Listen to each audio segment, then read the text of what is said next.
Hey, Flo here. About to get started on an actual live stream. Whoa! I haven't done it in a while. Well, that's not true, but what I mean is I haven't done one of these Bible reading live streams in a while.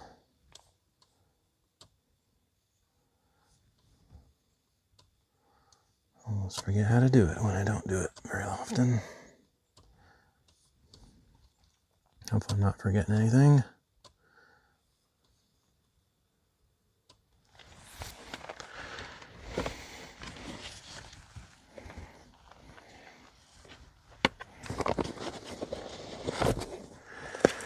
So yeah, if you're watching on one of the live streaming only platforms, like everywhere else except for Rumble, Odyssey, and BitChute. Rumble, Odyssey, and YouTube.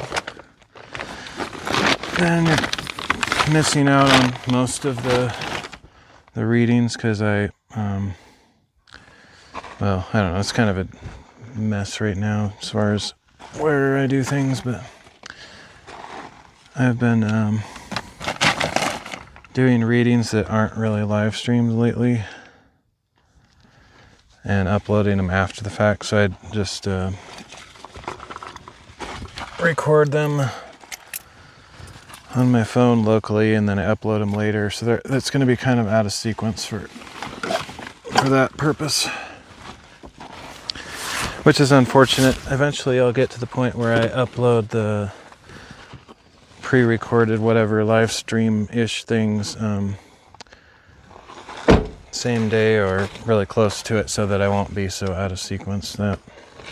That's the ideal situation. But not today. I did a reading this morning already, and so that one will definitely be out of sequence, and I'm still uploading some of my older ones too. I've been working on a ton of scripts to help me automate some of the processing so I don't have to wait so long to upload stuff. So yeah, hopefully that'll get a little bit more smooth, but never perfect. Oh, I forgot to bring sleeves. Well, I'll get a little bit tan, maybe burnt on my arms, but oh well.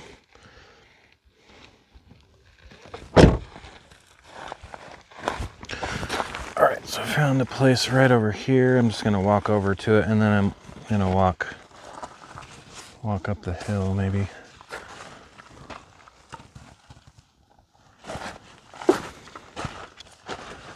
But I thought these flowers looked pretty cool in the morning light. Just really vibrant. Wow, there's a gigantic crack right here. That is huge.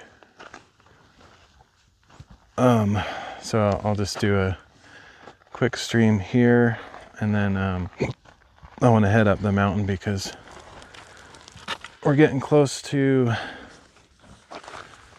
a crucifixion in the story of Jesus saga.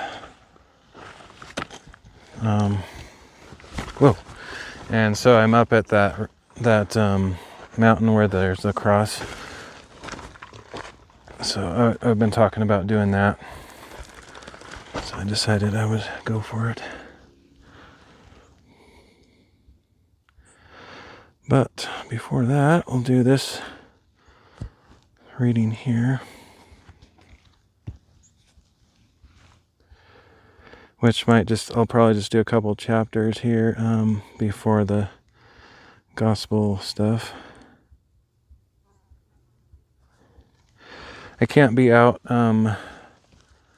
super long probably this morning because I think there's going to be some thunderstorms rolling in later today, so it's more of just a momentary opportunity that I'm seizing to be able to do a live stream this morning before the rain starts. Well, at least theoretically. Of course, they don't exactly know what they're talking about on the forecast, but I don't know. There's a pretty high probability of rain, so okay.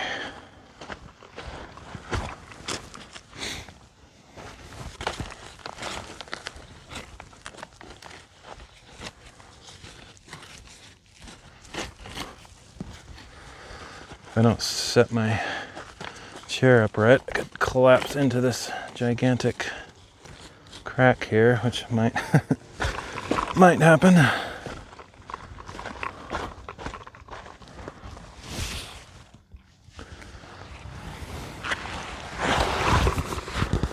Don't really need my backpack on quite yet, so I'll just toss that down here. This is actually on the side of a road. I just saw these flowers, so I might actually get some car driving by to disrupt a little bit, but we'll just edit that part out if that happens.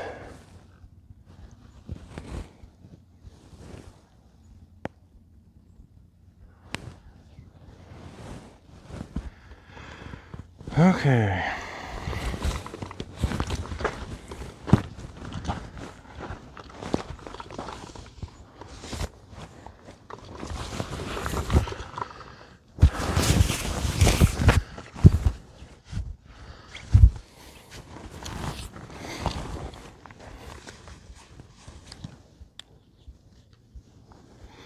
Oh yeah, that's why I did the no rotate thing. There we go.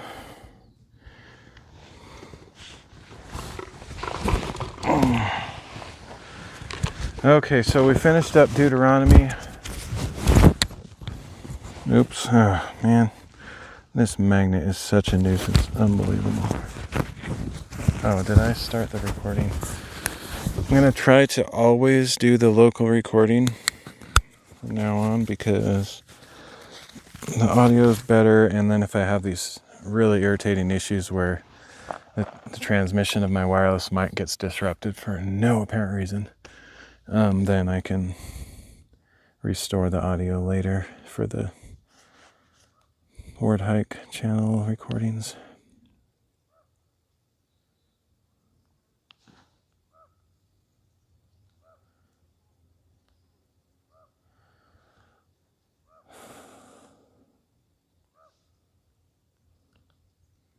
This might trigger my allergies sitting this close to these things. I can actually smell the flowers.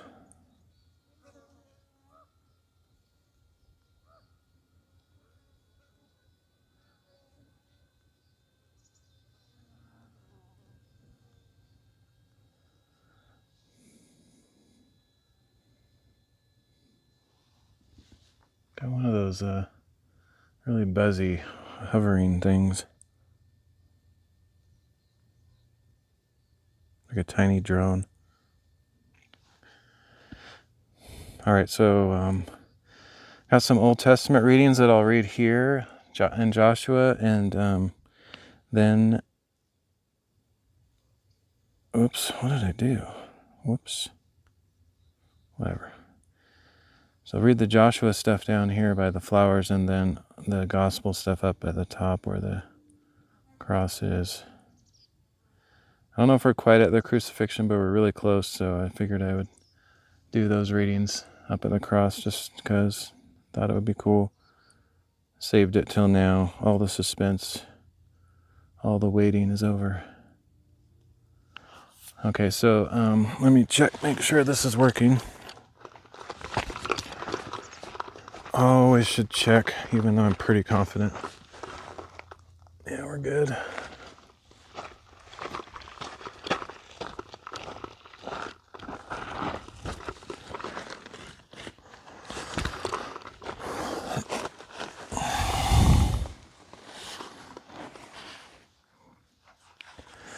So yeah, today we're going to be reading Joshua chapters 1 through 4, Luke 23, 1 to 25, John 18, 28 to 40, and 19, 1 through 16. That's interesting. Oh, I guess I didn't. Let me see.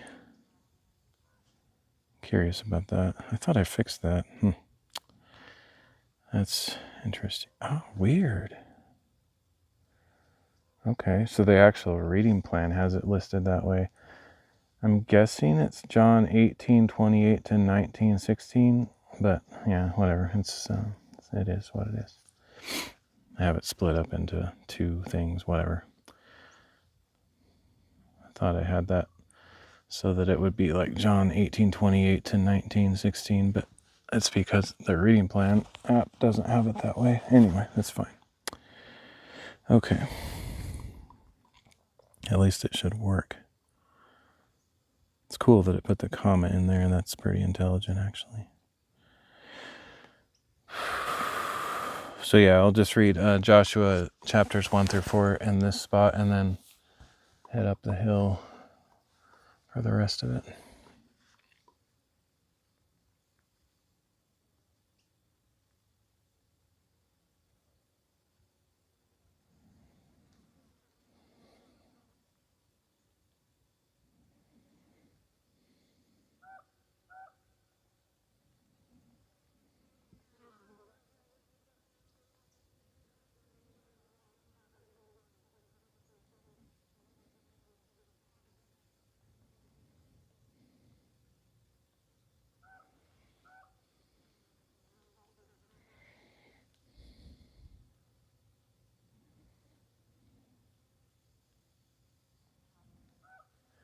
Joshua chapter 1.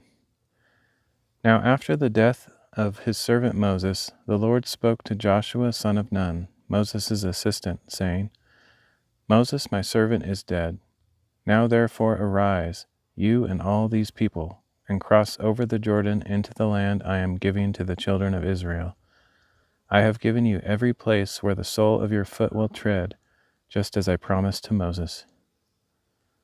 Your territory shall extend from the wilderness and Lebanon to the great river Euphrates, all the land of the Hittites, and west as far as the great sea. No one shall stand against you all the days of your life. As I was with Moses, so will I be with you. I will never leave you nor forsake you.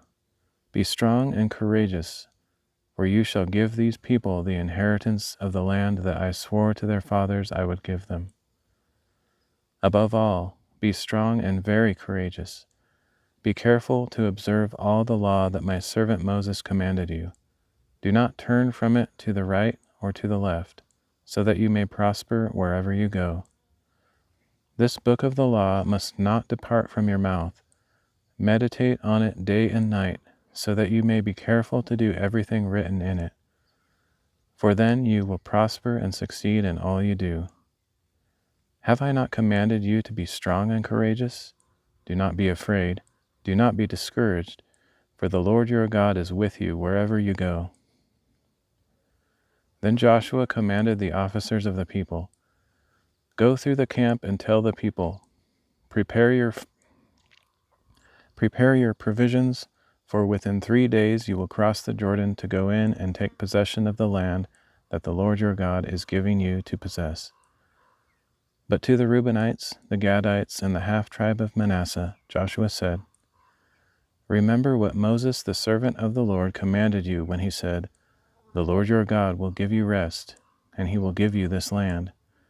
Your wives, your young children, and your livestock may remain in the land that Moses gave you on this side of the Jordan. But all your mighty men of valor must be armed for battle to cross over ahead of your brothers and help them, until the Lord gives them rest as he has done for you, and your brothers also possess the land that the Lord your God is giving them. Then you may return to the land of your inheritance, and take possession of that which Moses the servant of the Lord gave you on the east side of the Jordan. So they answered Joshua, Everything you have commanded us we will do, and everywhere you send us we will go. Just as we obeyed Moses in all things, so we will obey you. And may the Lord your God be with you, as he was with Moses. Anyone who rebels against your order and does not obey your words, all that you command him will be put to death. Above all, be strong and courageous.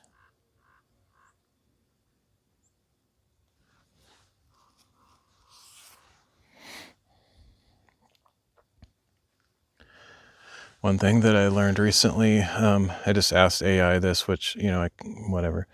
I was not really sure on some of the recent live streams or recordings that I will upload. Some of them are on YouTube already. Actually, I think all the ones I'm talking about right now are on there. YouTube, Rumble, and Odyssey. The ones where I'm like in front of a river or whatever and there's massive movement and stuff, like the compression is really bad because I recorded them at like, decent bit rate, like 8 megabits, which is, for live streaming, that's a pretty good bit rate. Like some platforms don't even let you stream above 6 megabits. But anyway, I was locally recording them. And what I was realizing is, wow, that when it's moving that much, it is not even close to enough. And so I was just curious, like, what would be the appropriate bit rate for something with that much movement, like water flowing and stuff? And so I asked AI, and it was like, minimum of 15 and ideal is 20 megabits. I'm like, oh my goodness. So if I do any more of those kind of recordings, I'll definitely do a higher quality recording. But man, that 15 to 20 sounds absurdly high, but I think it's true though, because of the movement of the water, it probably does require that much. So those recordings don't look that amazing, but live and learn, I guess. Anyway, back to the readings. Oh, I forgot to turn the screen on all the time.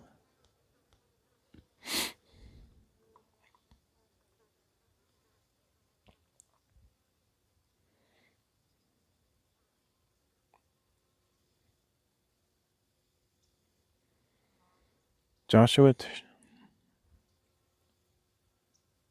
can't even say Joshua.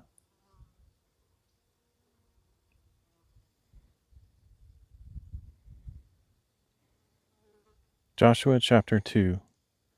Then Joshua son of Nun secretly sent 2 spies from Shittim, saying, "Go inspect the land, especially Jericho." So they went and entered the house of a prostitute named Rahab and stayed there. And it was reported to the king of Jericho, "Behold, some men of Israel have come here tonight to spy out the land." So the king of Jericho sent to Rahab and said, "Bring out the men who came to you and entered your house, for they have come to spy out the whole land." But the woman had taken the 2 men and hidden them. So she said, "Yes, the men did come to me, but I did not know where they had come from. At dusk, when the gate was about to close, the men went out, and I do not know which way they went. Pursue them quickly, and you may catch them." But Rahab had taken them up to the roof and hidden them among the stalks of flax that she had laid out there. So the king's men set out in pursuit of the spies along the road to the fords of the Jordan. And as soon as they had gone out, the gate was shut. Before the spies lay down for the night, Rahab went up on the roof and said to them, "I know that the Lord has given you this land, and that the fear of you has fallen on us, so that all who dwell in the land are melting in fear of you. For we have heard how the Lord dried up the waters of the Red Sea before you when you came out of Egypt, and what you did to Sihon and Og, the 2 kings of the Amorites across the Jordan, whom you devoted to destruction. When we heard this, our hearts melted, and everyone's courage failed because of you. For the Lord your God is God in the heavens above and on the earth below. Now therefore, please swear to me by the Lord that you will indeed show kindness to my family, because I showed kindness to you.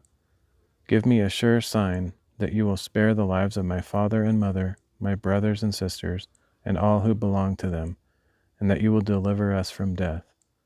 Our lives for your lives." The men agreed. "If you do not report our mission, we will show you kindness and faithfulness when the Lord gives us the land." Then Rahab let them down by a rope through the window, since the house where she lived was built into the wall of the city. "Go to the hill country," she said, "so that your pursuers will not find you. Hide yourselves there for 3 days until they have returned, then go on your way." The men said to her, We will not be bound by this oath you made us swear, unless, when we enter the land, you have tied this scarlet cord in the window through which you let us down, and unless you have brought your father and mother and brothers and all your family into your house. If anyone goes out the door of your house into the street, his blood will be on his own head, and we will be innocent. But if a hand is laid on anyone with you in this house, his blood will be on our heads. And if you report our mission, we will be released from the oath you made us swear." "Let it be as you say," she replied, and she sent them away. And when they had gone, she tied the scarlet cord in the window. So the spies went out into the hill country and stayed there 3 days, until their pursuers had returned without finding them, having searched all along the road. Then the 2 men started back, came down from the hill country, and crossed the river. So they came to Joshua son of Nun and reported all that had happened to them. "The Lord has surely delivered the entire land into our hands," they said to Joshua. "Indeed, all who dwell in the land are melting in fear of us."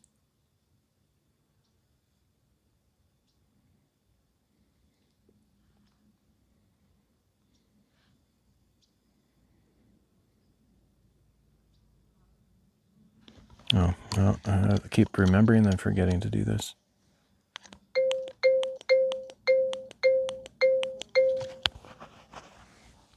I'm so far behind in my map processing stuff, the GPX files and whatnot. Massively far behind. But that's what that's for, in case some people might be like, what's all that about?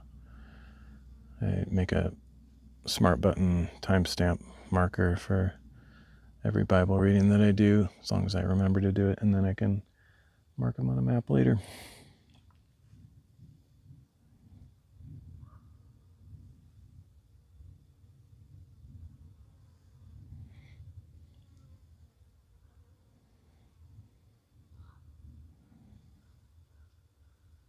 Joshua chapter 3. Early the next morning, Joshua got up and left Shittim with all the Israelites. They went as far as the Jordan, where they camped before crossing over. After 3 days, the officers went through the camp and commanded the people, "When you see the ark of the covenant of the Lord your God being carried by the Levitical priests, you are to set out from your positions and follow it. But keep a distance of about 2,000 cubits between yourselves and the ark. Do not go near it, so that you can see the way to go, since you have never traveled this way before." Then Joshua told the people, "Consecrate yourselves, for tomorrow the Lord will do wonders among you." And he said to the priests, "Take the ark of the covenant and go on ahead of the people." So they carried the ark of the covenant and went ahead of them. Now the Lord said to Joshua, "Today I will begin to exalt you in the sight of all Israel, so they may know that I am with you, just as I was with Moses.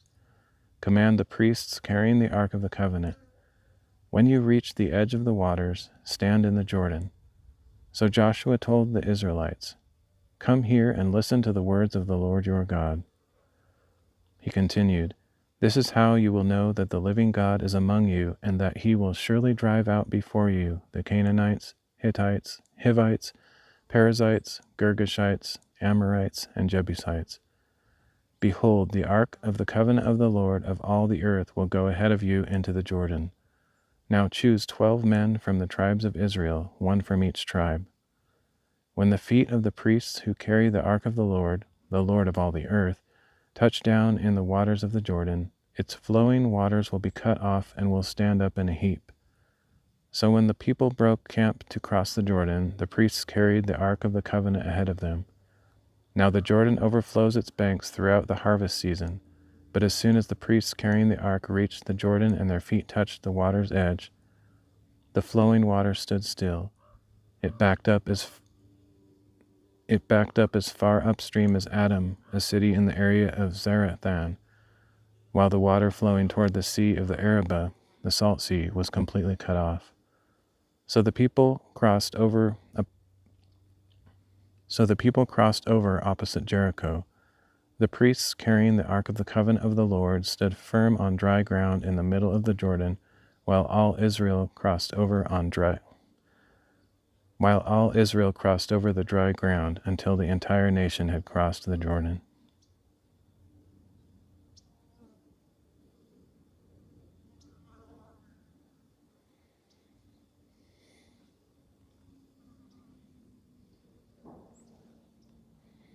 All right, one more chapter, and then I'll move up the trail. Keep hearing cars coming, but I think they're going other directions. Not necessarily up here, but I still might get one flying through here and blowing a bunch of dust on me, but we'll see. I hear something coming, but can't tell if it's coming here or going a different way. Anyway.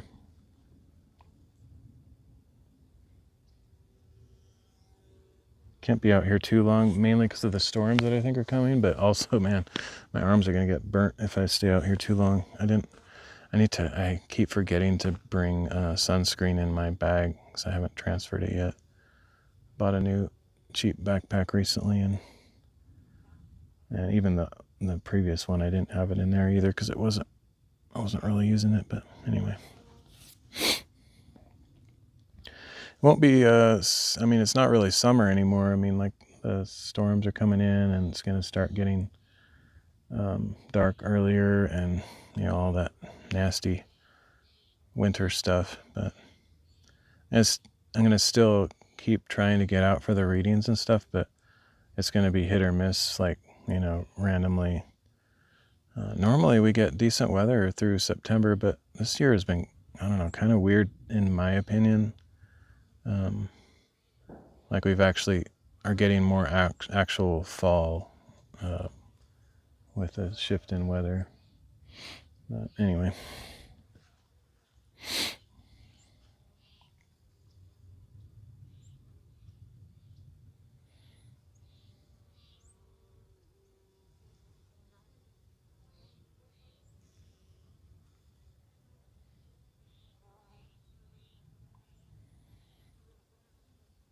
Joshua chapter 4.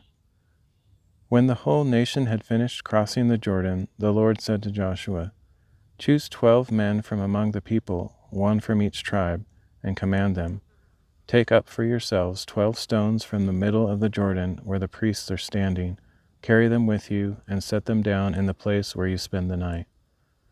So Joshua summoned the 12 men he had appointed from the Israelites, one from each tribe, and said to them, 'Cross over before the ark of the Lord your God into the middle of the Jordan. Each of you is to take a stone upon his shoulder, according to the number of the tribes of Israel, to serve as a sign among you. In the future, when your children ask, 'What do these stones mean to you?' you are to tell them, 'The waters of the Jordan were cut off before the ark of the covenant of the Lord. When it crossed the Jordan, the waters were cut off.'" That freaked me out. I think that's an actual yellow jacket.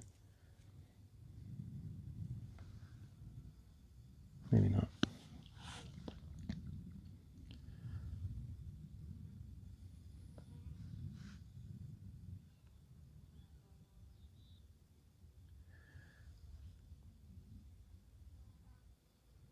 You are to tell them, "The waters of the Jordan were cut off before the ark of the covenant of the Lord. When it crossed the Jordan, the waters were cut off. Therefore these stones will be a memorial to the Israelites forever." Thus the Israelites did as Joshua had commanded them. They took up 12 stones from the middle of the Jordan, one for each tribe of Israel, just as the Lord had told Joshua, and they carried them to the camp, where they set them down. Joshua also set up 12 stones in the middle of the Jordan, in the place where the priests who carried the ark of the covenant stood, and the stones are there to this day. Now the priests who carried the ark remained standing in the middle of the Jordan until the people had completed everything the Lord had commanded Joshua to tell them, just as Moses had directed Joshua. The people hurried across, and after everyone had finished crossing, the priests with the ark of the Lord crossed in the sight of the people. The Reubenites, the Gadites, and the half-tribe of Manasseh crossed over before the Israelites, armed for battle as Moses had instructed them. About 40,000 troops armed for battle crossed over before the Lord into the plains of Jericho. On that day the Lord exalted Joshua in the sight of all Israel, and they revered him in all the days of his life. And they revered him all the days of his life, just as they had revered Moses. Then the Lord said to Joshua, "Command the priests who carry the ark of the testimony to come up from the Jordan." So Joshua commanded the priests, "Come up from the Jordan." When the priests carrying the ark of the covenant of the Lord came up out of the Jordan, and their feet touched the dry land, the waters of the Jordan returned to their course and overflowed. The waters of the Jordan overflow. Man, there's a ton of bees and stuff. The waters of the Jordan returned to their course and overflowed all the banks as before. On the 10th day of the first month, the people went up from the Jordan and camped at Gilgal on the eastern border of Jericho. And there at Gilgal, Joshua set up the 12 stones they had taken from the Jordan. Then Joshua said to the Israelites, "In the future, when your children ask their fathers, 'What is the meaning of these stones?' you are to tell them, 'Israel crossed the Jordan on dry ground. For the Lord your God dried up the waters of the Jordan before you until you had crossed over, just as he did to the Red Sea, when he dried up before us until which he dried up before us until we had crossed over. He did this so that all the peoples of the earth may know that the hand of the Lord is mighty, and so that you may always fear the Lord your God."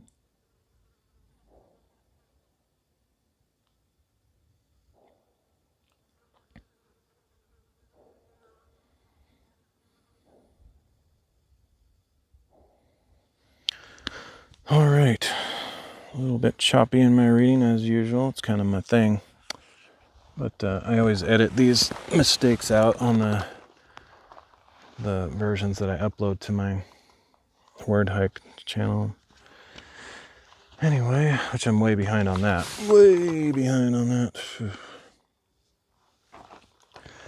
Cool thing is, though, I guess even if it's not a big deal if I'm like way behind on that, because I can always just kind of upload those bits at a time and just have my work cut out for me for months after I finish the reading or whatever, so it's not the end of the world.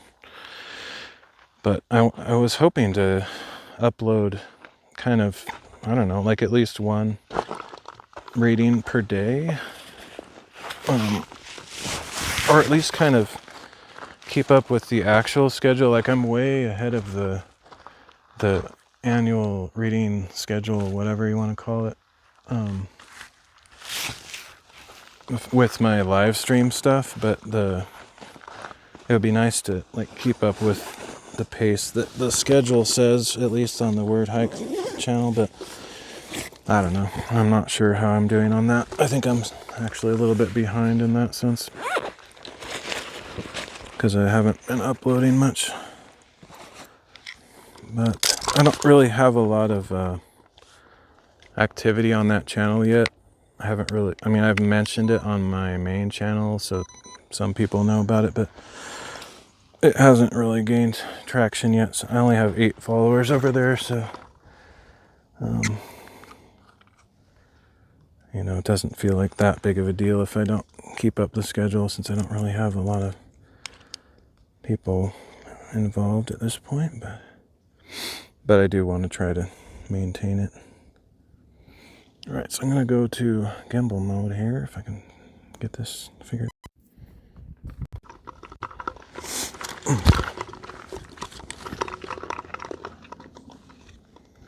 I haven't done gimbal mode in a while.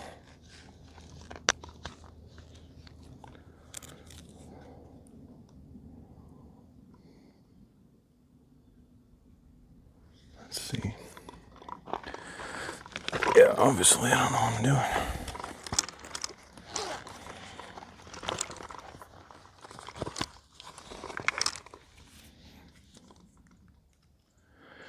I get that on there. That looks pretty balanced, surprisingly, by look.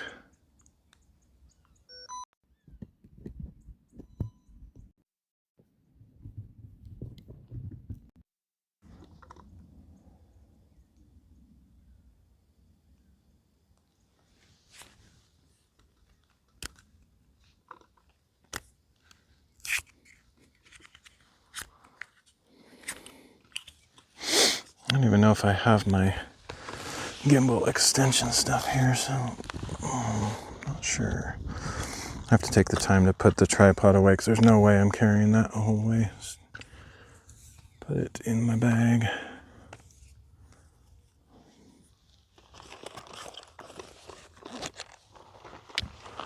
Hey, Solman. Doing good. How are you doing? Sorry I missed your message. I was a little bit preoccupied with packing my stuff up. Still am, but... Oh, wait a minute. I need to... Man, I haven't done this live streaming stuff this way for a while, so... Figuring it out again.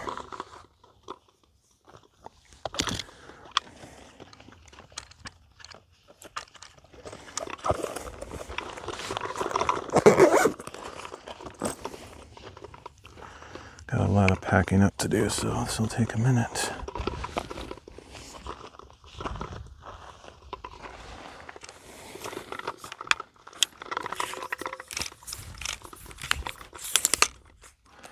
That's one thing I'd like to streamline is just my streaming gear.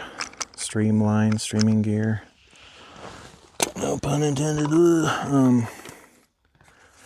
I just, yeah, like switching from a tripod to gimbal is like not the smoothest operation. But I don't really care that much. I mean, live streaming isn't meant to be like a high production, no messing around kind of thing. I mean, you can't like edit out your mistakes or, you know, what in the world? Stupid. How did I end up doing that? You know, you gotta just let it be what it is.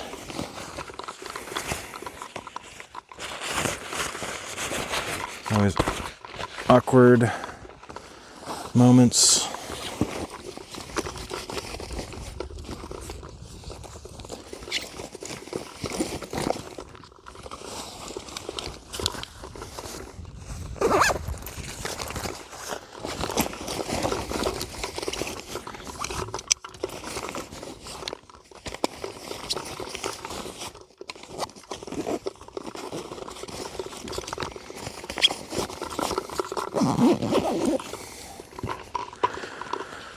This takes forever, though. It's kind of ridiculous.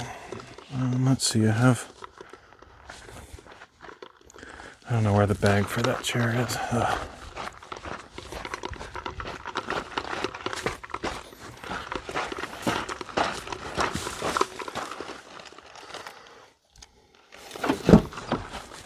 There it is.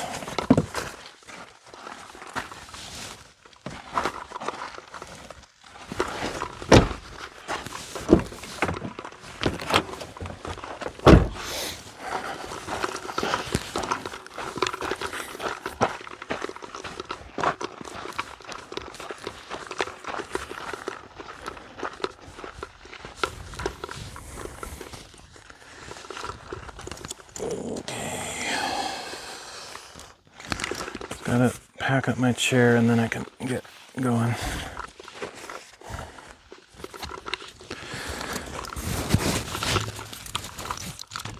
feel like this takes a good 15 minutes just to get moving.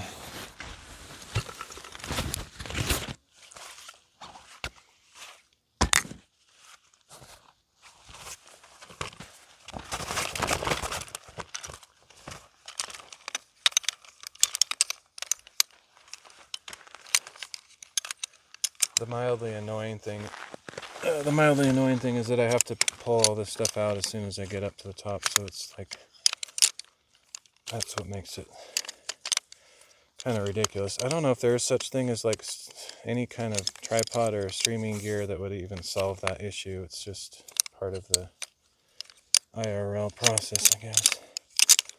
At least my kind of IRL, like the hiking stuff, and I have to have my camera far away from me. Like if I was just holding it with me, I would keep it on the gimbal the whole time. But since anyway, it's just the way it is.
Oh, forgot. I need to remember to delete that accidental smart button press.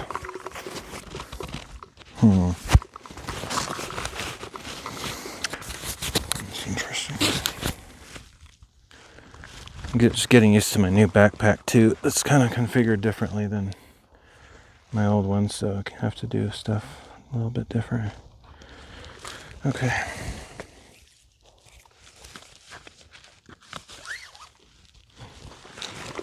Really close to being ready now.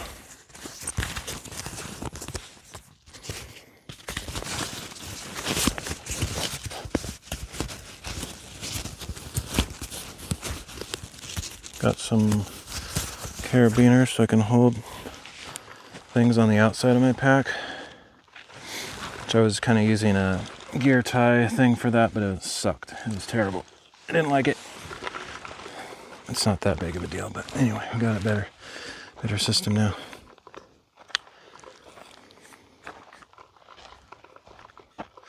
All right, hopefully my camera doesn't overheat. It's a little bit hot out here. I'll show these flowers a little bit more just for fun since I'm here. That's weird. I don't actually see or really even hear that many bees, but when I was sitting here, they were going nuts. I wonder if like my presence was causing them to swarm more. I don't know. It's weird. I don't know. I have no idea. The mysteries of biology.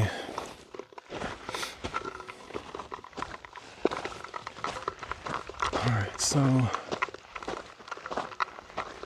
I head up the mountain, up to the cross.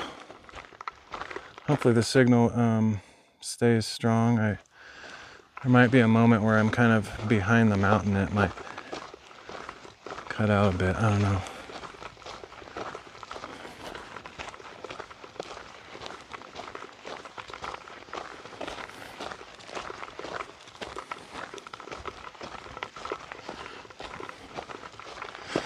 I keep forgetting I need to. Shoot, where's my. Okay. While I'm thinking about it, because I'll just forget for sure, I'm going to delete that erroneous button press from my log file. So I'll never remember that later.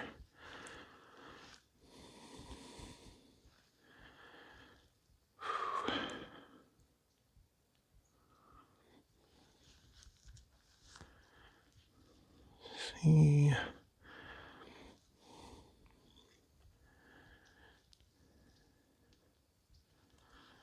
Man, there's so many things that I haven't updated.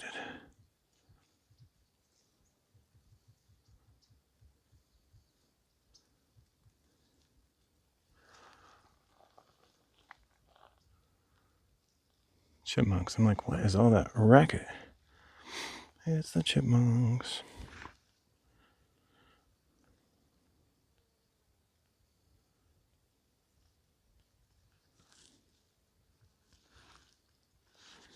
Whoa, almost dropped my phone. Okay.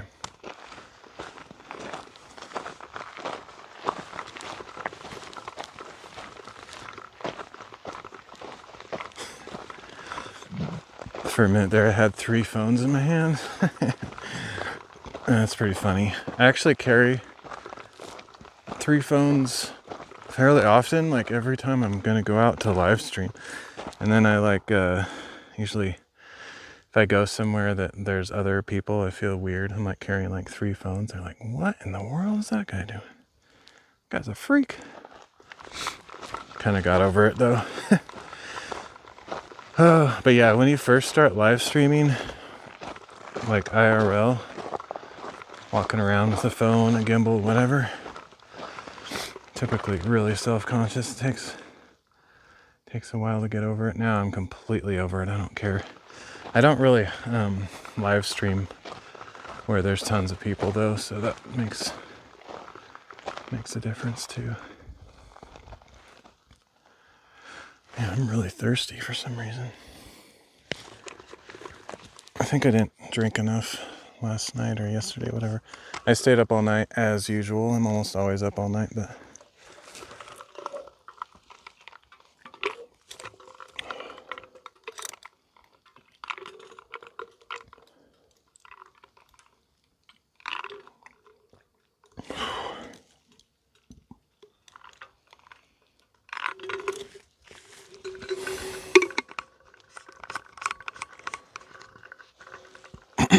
I actually like live streaming quite a bit, but and I've said numerous times, I'm not really a content creator or YouTuber, video uploader, whatever you want to call it.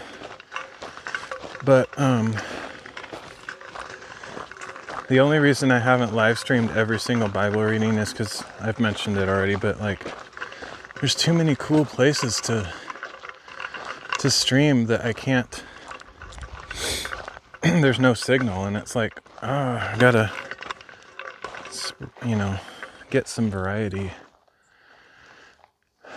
because there's only so many places where I know there's a good signal,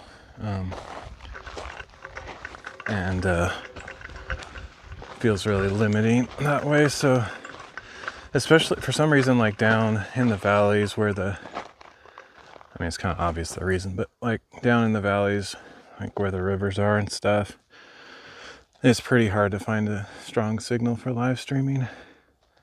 And that's some of the coolest looking stuff. So that's mostly what I've done, where the last few streams were like in places with water and stuff like that. I mean, not streams, the recording things that I did. I keep kind of just using those as synonyms, but they're really different. It kind of feels, from my perspective, it feels like a live stream because I'm not editing them. I'm just like doing it like I am now, exactly the same. And it's also very similar because I don't get a lot of chat in my real live streams, so I'm just talking to myself anyway. And so I kind of do the same kind of weird thing where I'm just talking, but nobody's responding, so so it's the same experience from my point of view, but I know there's sometimes lurkers and stuff.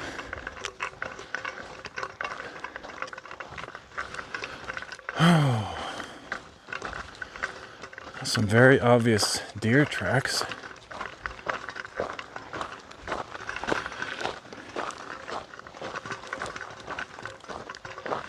I actually like the look of these dead bushes.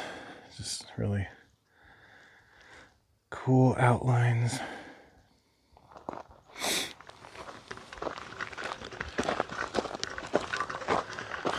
Went on an amazing hike with a friend over Labor Day weekend, and unfortunately it was massively smoky, so we couldn't really see the distant views, but we walked through a bunch, like this burn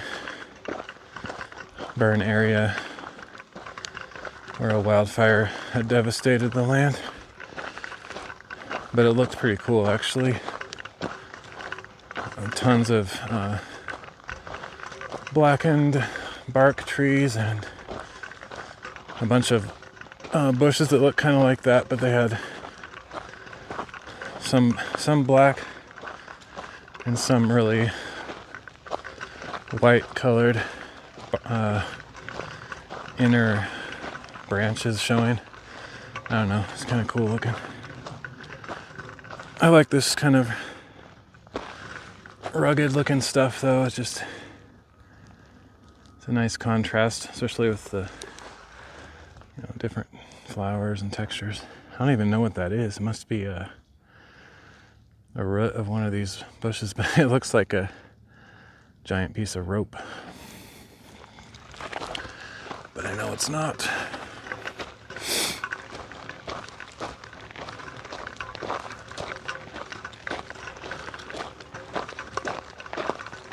Yeah, there's some more there. I guess that's just what they look like when they get pulled out or something. It's likely that those it looks like they resurfaced the road or like graded it or dug it out. In the process, they probably like blasted the sides out. I don't know what kind of machinery they use for that, but it carved out some of the bushes that were on the side.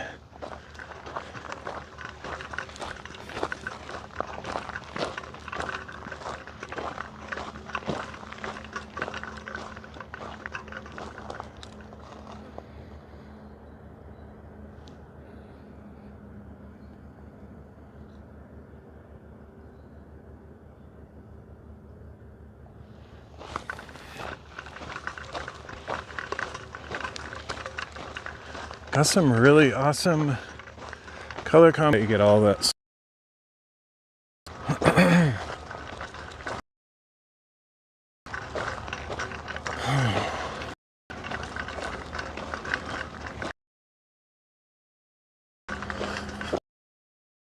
Drive up farther, but I like to get a little bit of exercise and get out.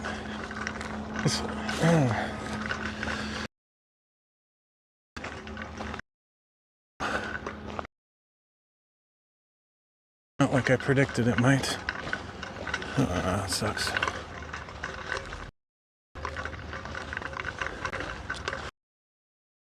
The mountain me from the cell tower, so I'll try to hurry through this section. I should have been watching that. I didn't really think about it for a minute.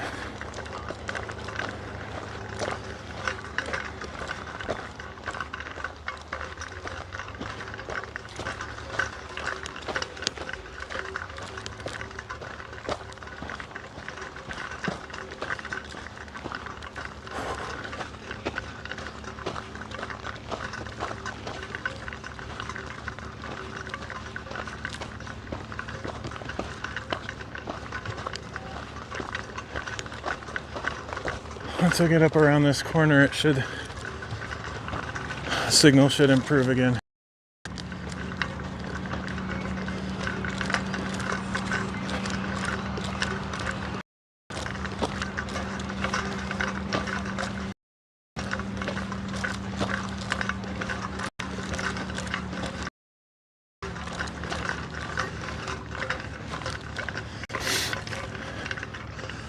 That's like really terrible here.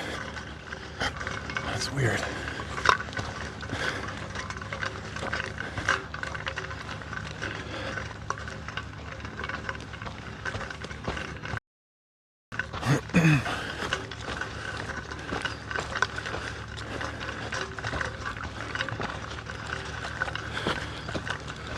Massively dusty. Ridiculous.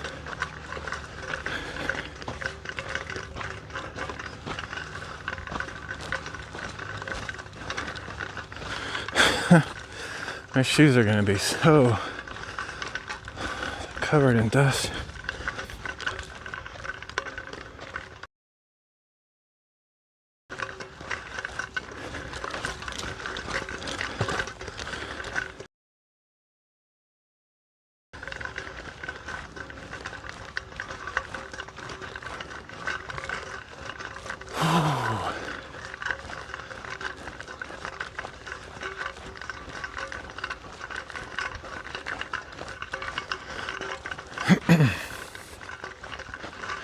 I normally try to do each reading with a different background, but I might try to do a couple readings because this is where the cross is, and I was hoping to read about the crucifixion and stuff up here, so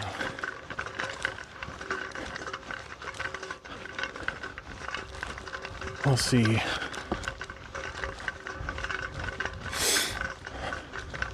I think my stream died about 6,000 times just then. I don't know if it's any better now. It should be, but I don't know, sometimes weird stuff happens. This is sometimes why I feel like, do I really want to bother trying to live stream when I don't know if the signal is going to be super reliable?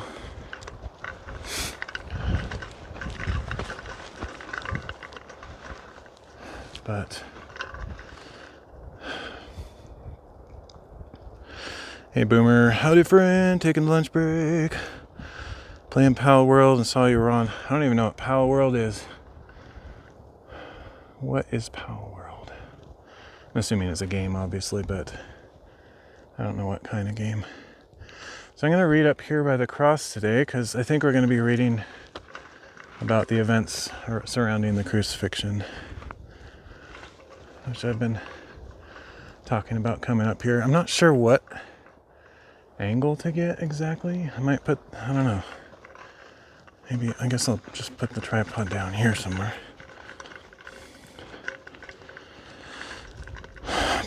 Pal World is a fever dream game arc. Pokemon, Zelda, Breath of the Wild, and Factorio all rolled into one. Gotcha.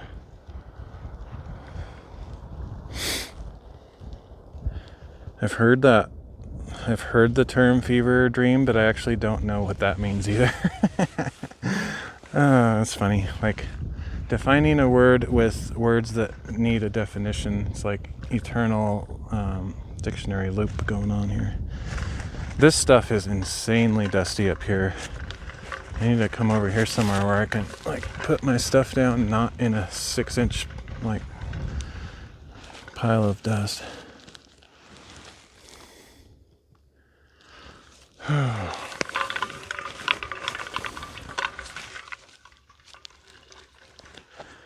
Don't they know we need like a table up here? Us live streamers, there's like one of me in the entire sector of the state, but I use that term to refer to it because it's crazy that it exists. Gotcha. I kind of figured that's what it meant, just kind of a, yeah, when I think, I've heard the term fever dream and I think of it just as like a mess or like a crazy scenario. But I don't think I can actually define fever dream. Like, I don't know. If somebody said, what does a fever dream mean? I'd be like, I don't know. Okay. I'm going to set this down for a minute while I get my tripod out.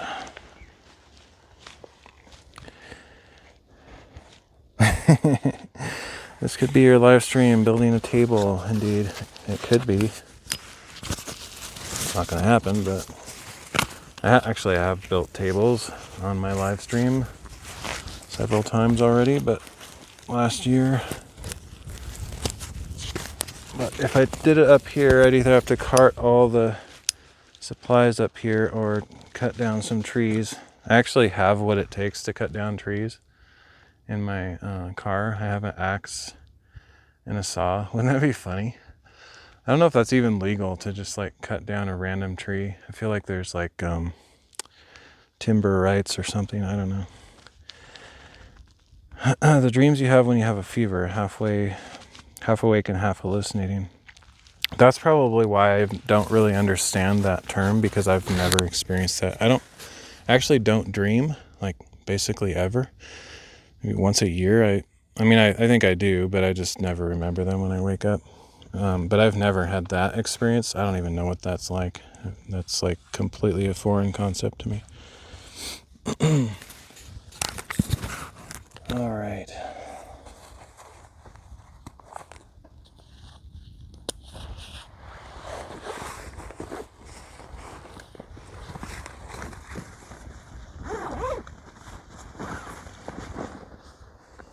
My bag and the clothes and everything are going to be the most dusty they've ever been from this experience.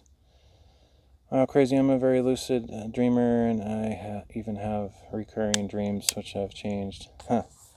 Interesting. Yeah, I mean, I think I did that when I was a kid, like so long ago that I don't even really remember it.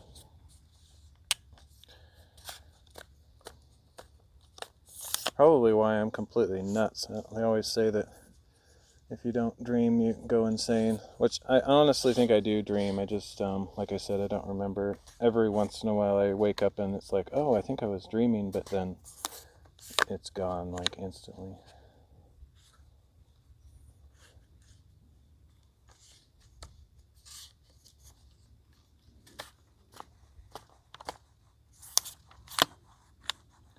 Part of it also is I have some major sleep disorders.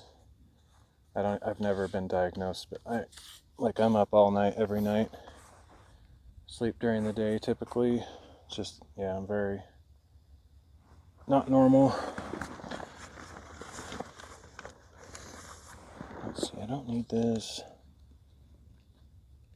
There's lots of interesting study and hypothesis around dreaming. Yeah, I tend to think more along the biblical lines, and so I wonder, like, pretty much every time a dream is mentioned in the Bible, it's like something meaningful. So I have to wonder, does that still happen? Do our dreams still have actual meaning and we just can't figure it out? Because, like, dreams usually seem like total nonsense, pretty much. Just like distortions of reality, things that can't happen or would never happen. And yet that's how all the dreams are, like, in scripture too. So it makes me wonder, like, maybe all of our, or at least a certain portion of our dreams have some actual meaning in some form. We're just too dull to figure it out. So, I mean, it takes a special kind of person to figure that nonsense out. And it's not just like those dream analyzers. I honestly don't believe in that stuff. I don't think they're really in sync with reality or have any special knowledge. I think they just like to sound smart, so they come up with their theories. I have a theory that dreaming is a form of garbage collection for your mind and emotions and a halo deck for your brain to try things out. Yeah, I think there is some truth to that as well. I've often wondered about that too. I think it's almost like a way, garbage collection is a good way to put it. Just stuff that you maybe would never do in real life, and so sometimes it's like kind of scary or chaotic stuff that your brain just needs to, like, get out. I don't know. I think also that it's influenced by things that we watch. So, like, you watch a bunch of horror movies, you're more likely to have nightmares, because most people that I know that have nightmares watch stuff that is nightmare fuel. And so I think it's a lot of, like, your brain processing everything you've experienced in the day, sorting it into its various bins, and I don't know, just something weird like that. But yeah, I don't know. Okay, where is that thingamajig?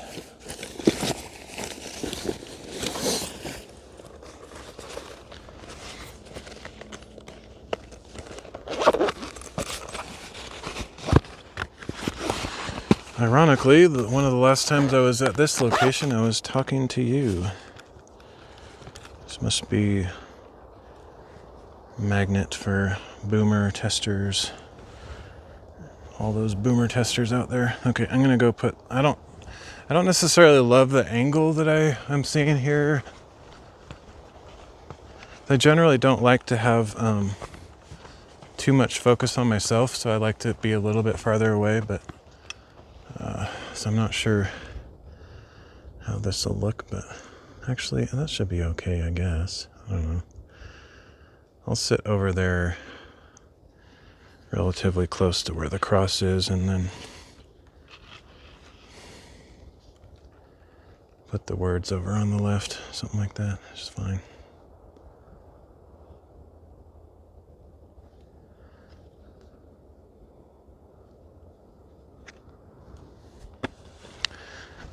Left my chat phone back here. I think I'm just going to leave most of my stuff back here because it's not going to do me any good over there.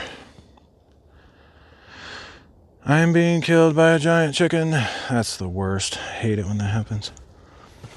Okay, let's see.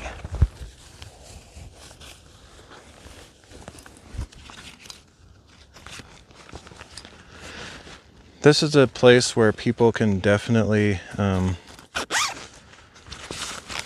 come here, like there could be people coming while I'm doing this live stream, so I might have to allow interruptions or whatever. But I don't know how long of a stream it'll be, but I'll probably keep going as long as I can. We'll see. But if somebody comes up, I'll yield to them in a sense, because I don't really like trying to keep things going in those circumstances. It's a little bit awkward. In Pal World, yeah, I kind of figured, but now I've captured that giant chicken. He is now my squire. Fantastic. Sounds kind of like Minecraft kind of scenarios.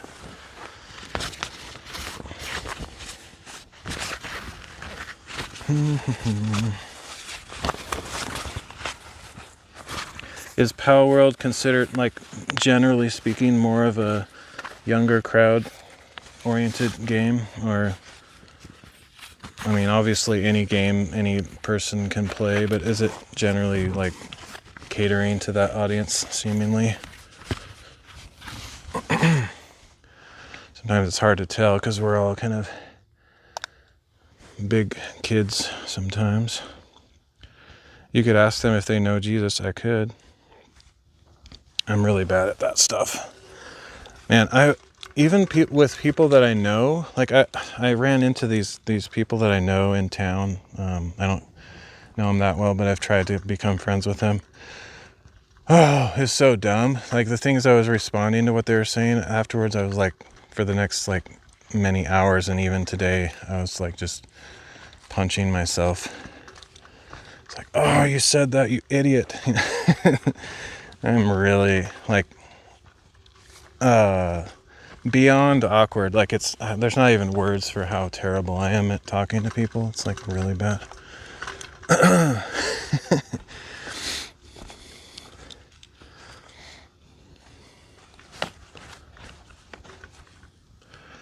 Okay, let's see. I guess I'll just sit over here. Let me check that angle on the screen before I commit to it.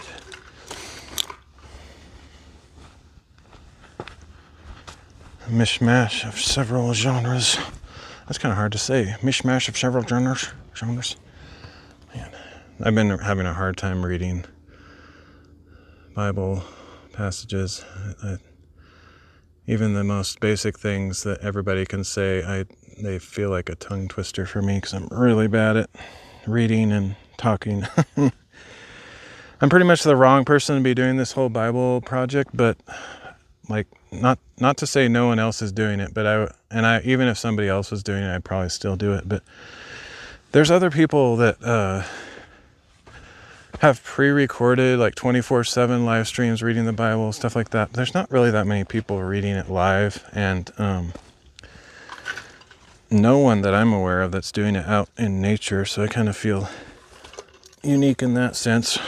I just enjoy it, honestly, even if it's not really about trying to be filling a gap in the streamosphere.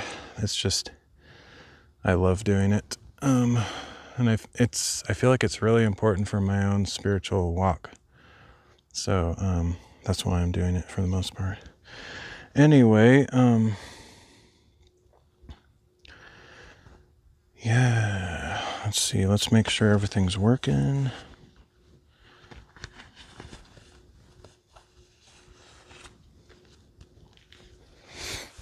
At least the signal's stabilized finally, I think. Wow, it's already 11 o'clock? What?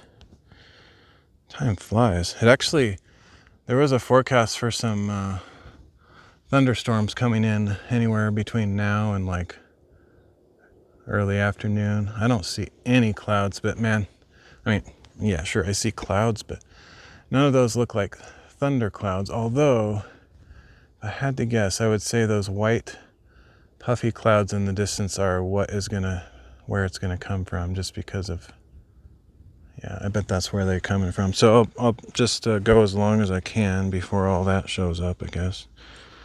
Let's see. Or someone comes up here and interrupts.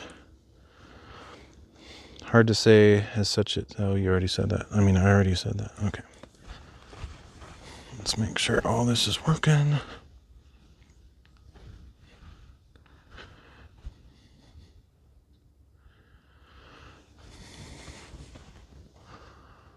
Streamosphere. All right, off with the chat. Off with her head.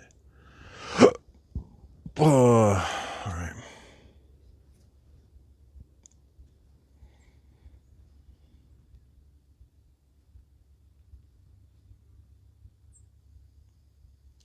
Got to get just the right angle.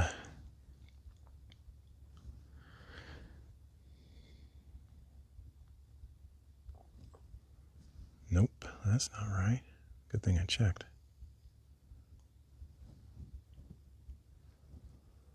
There we go. All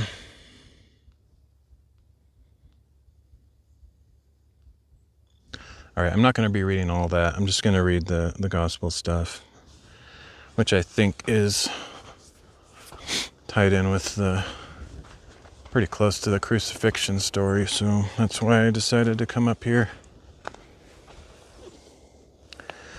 So now I can say whatever I want. I mean, yeah, you weren't already. Okay.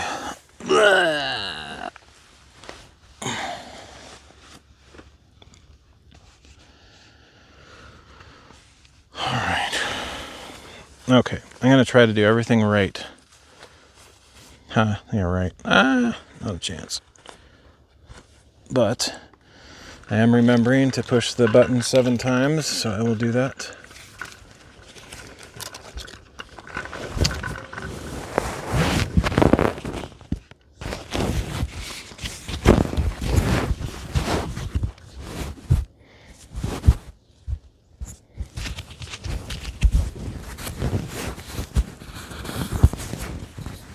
I guess I can hook this up here, just less annoying.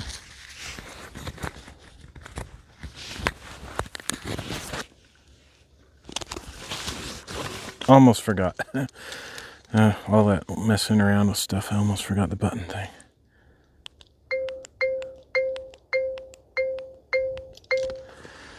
Okay, so I only have 2 partial chapters in the gospel to read, but I might just stay up here. Maybe what I could do is, if I do another reading, it'll have some more of Joshua. I could just like walk over there somewhere instead of by the cross, and then it comes back to the Gospels, walk back, that kind of a deal. That's probably what I'll do. Anyway, get into the reading. It's very serious stuff, though. All joking aside, I'm very thankful for what God has done for me. I was mentioning early, not just for me, but for all of us, anyone who receives the free gift of forgiveness and salvation, confessing their sins, acknowledging the death and sacrifice of Jesus Christ for your sins, all that.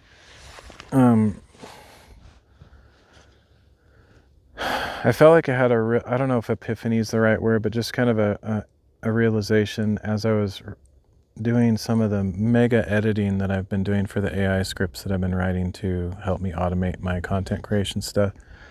I got that whole sentence out without a single stutter. That was unusual. Then I forget what I'm saying, because that's how scrambled my brain is.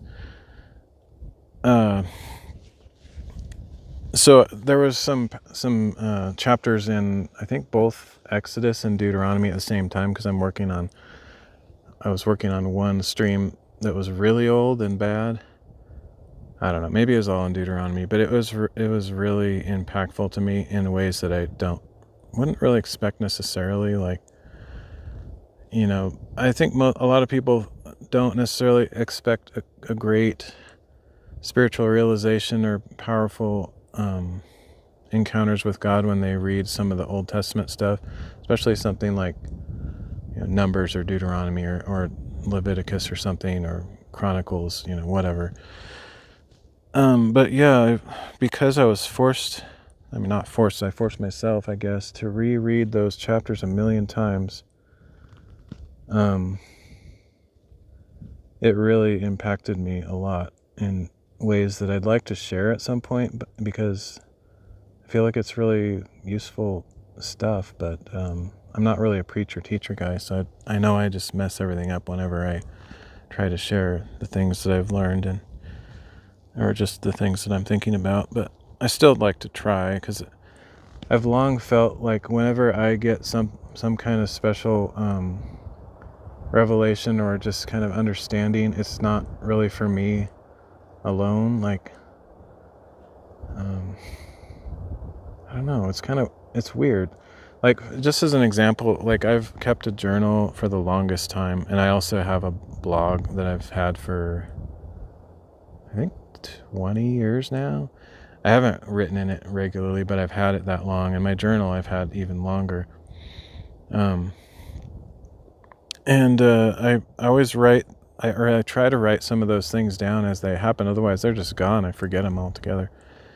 But I feel like this can't just be for me, like, surely, like, if I learn something, I want to share it, I want to share it with somebody else. But I'm just so bad at, I'm actually decent at writing, so that's why I like to write in my journal, and I kept a blog for a long time. And I don't think I have a lot of people reading that blog or anything. Nobody reads blogs anymore, but it's a good way for me to get my thoughts down. And I sometimes wonder, like, maybe someone out there just happens upon it at the right time in their life, and maybe that's why God shared it with me through reading the Word or other people in my life, and I get to pass that on to somebody else. If that could happen a time or two in my life, I'd be very happy to know. Or not, I don't even need to know, but like, if it happens, then it's all more than worthwhile, and I'm glad that I'm able to share it. But most of the time, I'm so bad at communicating that stuff that I feel embarrassed to even try, especially like on a live stream where I'm just bumbling around. But anyway, I've just been wondering about that. It's about the Egyptians and the symbolism that's in there, the house of slavery. I think there's some majorly deep stuff going on there. I think all of that happened not just because of Egypt bad, Israel good, God chose Israel, blah, blah, blah. That is true, but like, all of that happened with much more powerful reasons, and stuff that's very applicable to us today, and for all spiritual people who believe in God and follow Christ. It's very relevant for all of us, and that's the kind of realizations I was having as I was reading that stuff over and over and over and over again, testing all my AI scripts. I know this might sound kind of crazy to some people who don't believe in supernatural or spiritual things. I believe that this whole Bible reading plan thing has been guided by God in my life, and hopefully useful for somebody else who might watch these as well. But as an example of that, sometimes the readings align with where I'm at or what's happening, like just things in nature like line up with what the passage is talking about. But other times, and you could just say that's coincidence, sure, fine, whatever. But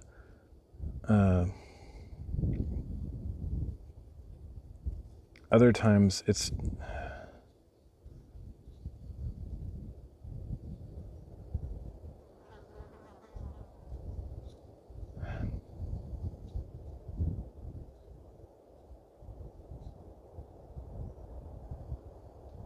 I don't even know. I can't even explain it, actually. Kind of losing my train of thought, because I'm really bad at having conversations and explaining things. This is what it's like to be me. I think I'm a master level dementia master level 68.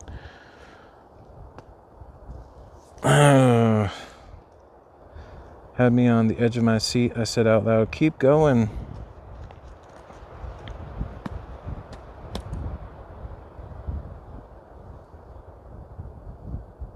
Oh, thank you. It came to me again. The reason I actually believe that I couldn't have planned this. There's no way.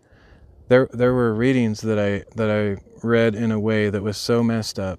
One time I actually was up here and the signal was broken because of radio interference or something. So I had to like do massive editing on those streams. Like I spent days working on that, and it wasn't because the editing took that long. It was because I was working on the AI scripts to try to process it so that future similar edits wouldn't be as hard. But anyway, I was listening to those chapters over and over and over again because they needed editing. And those particular chapters, the one up here, the one down by the river that was terrible that I had to redub everything, re-edit everything, and then some others, all of those are the ones that I was listening to over and over and over again. And I actually, this is going to sound stupid or crazy to people. They're going to think I'm superstitious, and I don't care. There's a reason why those specific chapters were set aside for me to review over and over and over again. It's not chance at all, because those chapters in particular really impacted me a lot. And I think it's also true that if you meditate on the Word of God over and over and over and just spend, we just read a chapter in Psalm 91 just a few minutes ago that's the very thing that it said. It said meditate, or in Joshua as well. I think it was Joshua, actually. It might have been both. But Moses instructed Joshua, like, I'm going to give you part of my spirit because I'm going to lay my hands on you. And God's going to honor that because he promised to do so. And you're going to lead the people and stuff. But also, don't let the law of the Lord depart from your mouth. Meditate on it day and night. I don't think Joshua would have done a thing good or right if he didn't actually follow that particular command. It's probably the most important one. And also, like the kings of Israel were commanded to do so. Moses predicted that when you elect yourself a king, make sure that he does that very thing. He's supposed to like read the word out loud, and the people are instructed to write it on their doorposts. And when they go through the land, they make those plaster-covered stones, and they literally write it out on the stones, because you're supposed to not forget it. It's supposed to be like so ingrained in you that you're like spilling out forth. It's coming out of you.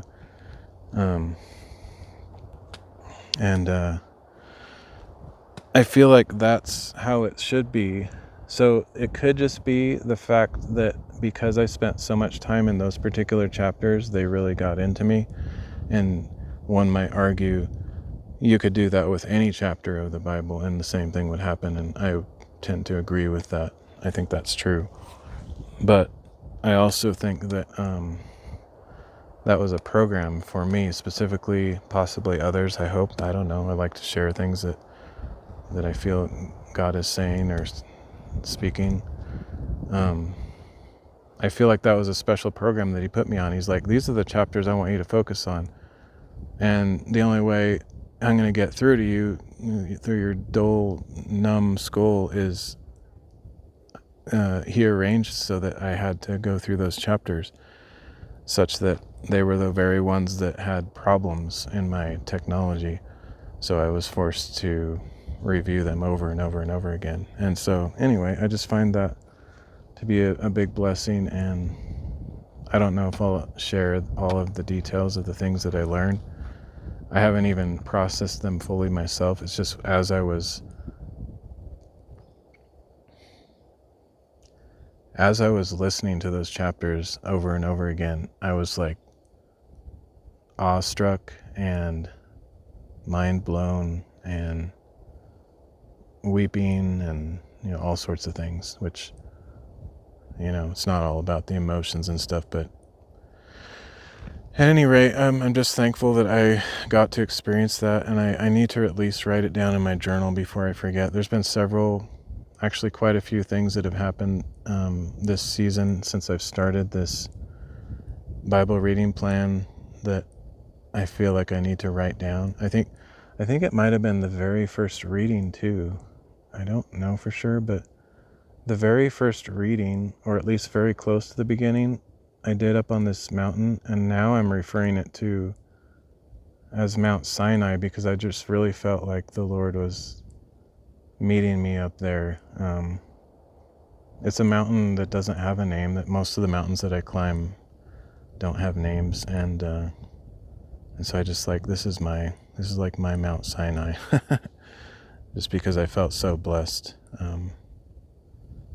by the presence of the Lord, and he just showed his power through nature, like just the storm and rainbow and all these things. It's just it's amazing, and that's happened several times since I've started this, and I just really feel thankful to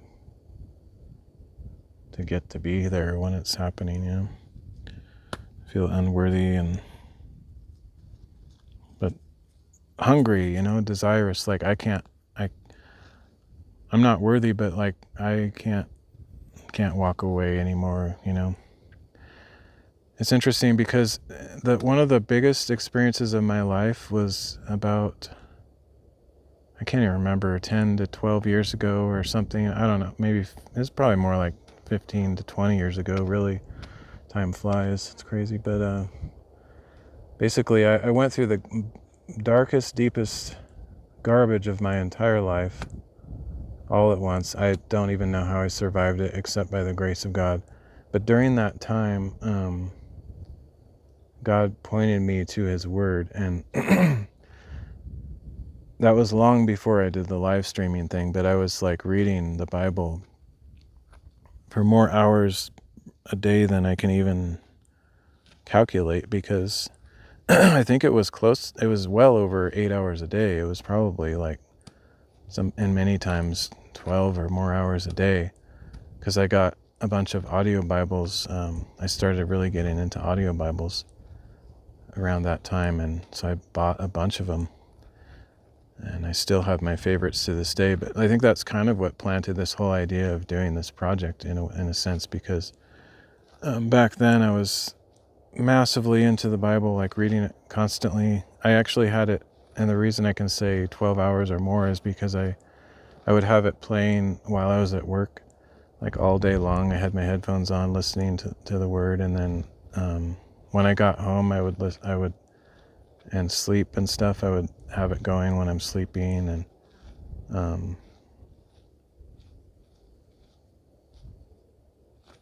and for a while I was actually listening to the Chinese Bible, hoping that it would absorb a little Chinese. I kind of wanted to learn Chinese at the time. That didn't really pan out, but anyway, that's not all like, ooh, pious, look at me. It's just what I want to share in that is my life was transformed by that. And even though I was going through the worst garbage of my entire life, it continued for a long time. I was also had the most amazing spiritual connection with God during that time as well, because of the encounters with him and the word. And what I can also say and confess as basically sin, or just at least foolishness, is that I had that experience for several years. I was in that mode of just like meditating on the word day and night. I really did that, like just like Psalm 119 says, like over and over and over again. It's the longest chapter in the Bible, by the way, and it's about reading the Bible. Anyway, over and over and all the time, and that's the time that was easily the spiritual highlight of my life, where I was the most effective for the kingdom of God, and felt the closest to the Lord. And so the thing that I can confess in that is I didn't continue it. I had that experience, and I got kind of a big old battery bank charge of mega spirit power, and then I was charged. It was like, it really was much like a battery. I held that charge for a certain amount of time, and then as I became less frequent in reading the Bible and stuff, that strength kind of disappeared over time, and then then I fell back into like complete discouragement and all that stuff. And so what I can report on the flip side of that is that as I am getting back into this project, I don't like calling it a project, but it kind of is as far as the content creation goes. Some of that stuff is coming back, and I feel way more connected with God. And all that to say, I really highly encourage people to do the same. Spend as much time as you reasonably can in Scripture. If you want to grow close to the Lord, or you don't even know if He exists, and you want to test out whether any of this stuff is true, I encourage you to just read through the Bible, and when you're done, do it again. Or just come up with some study plan. If you're a Christian, a believer, and you're not doing that, I would lightly reprimand you and say, do it. It's going to really make a huge difference. Just as a, gentle encouragement, not like a rebuke or anything. But anyway, I just highly, highly encourage people to be in the Word. It really, really makes a huge difference. And I can say that from great personal experience. But at this point, I'm not ready to share the things that I was thinking about from Deuteronomy. And I think for some people, they've already gone through it. They maybe went to Bible college or did some studies on it. So it would probably sound like, oh yeah, basic, I know that. But it's a little bit different when my personal approach to Bible study, I'm not saying it's the best or anything, but I typically like to just get straight into the Bible. I don't use commentaries or dictionaries or any study aids of any kind. There's nothing wrong with any of that stuff. It's all very useful. I just don't do that. I really want the Lord to speak to me in that moment. And if He doesn't, or I'm just not, my antenna isn't up very well and I'm not listening or something, I feel like that's okay. But I always ask Him to, like I try to, every time I read, ask for Him to do that. Say like, I'm not just here to do some spiritual exercise. I want to connect with You, Lord, so please speak to me through the things that are said and help me to understand and break through my dullness of heart, my stiffness of neck, all those things. And that's what I desire. And I think He answers that. I know He does. And I just, I hope that for others, and I hope that others will be inspired to give it a try if you're not already doing it. So, I wonder if those are mosquitoes. There's a bunch of flying things. I don't think they are. That would be nasty. Weird little bugs.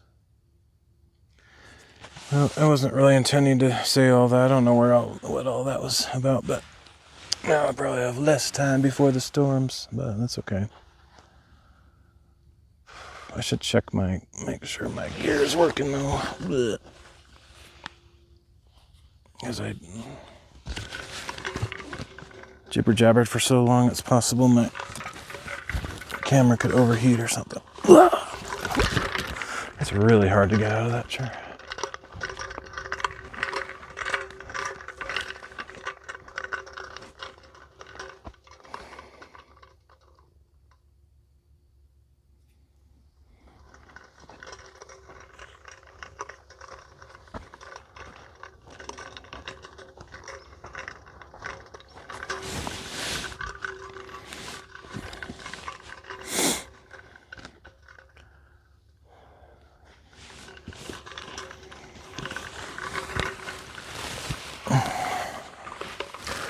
All right, let's do the reading. Get a drink here now that I've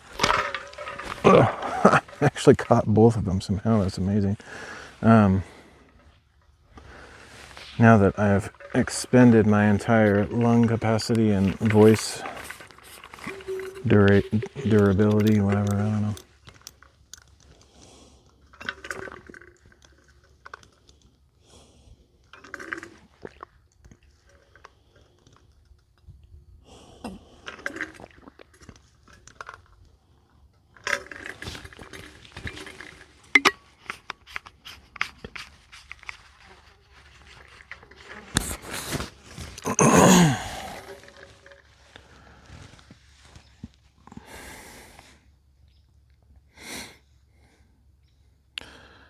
Okay, so we already read Joshua 1 through 4 a little bit further down the hill. So we just got Luke 23, 1 to 25, and John 18, 28 through 19, 16. A little bit curious. There's a couple times in this reading where it splits off random verses, but I'm assuming that 40 is the last verse in John 18, but I don't know. I'll just trust the plan. I normally would not trust this reading plan because it had a bunch of errors in it, but I did when I was I made an app for this reading plan so that I can check boxes as I go and all sorts of cool stuff. But as I was making that app, I did a really thorough, to the best of my ability, edit of the reading plan. So I fixed, as far as I know, every single error in it. So I don't think there's any missing verses, but there were some missing chapters that weren't on the plan and a couple other typos on it. So I think it's okay.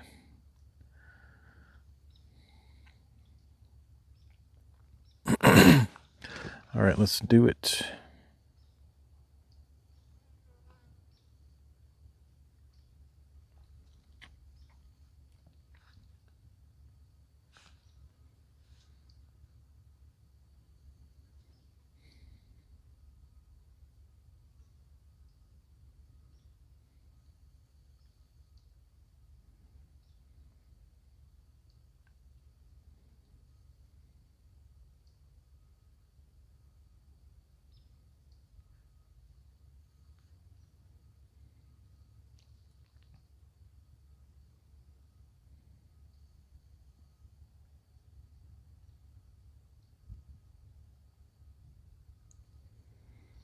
Luke chapter 23.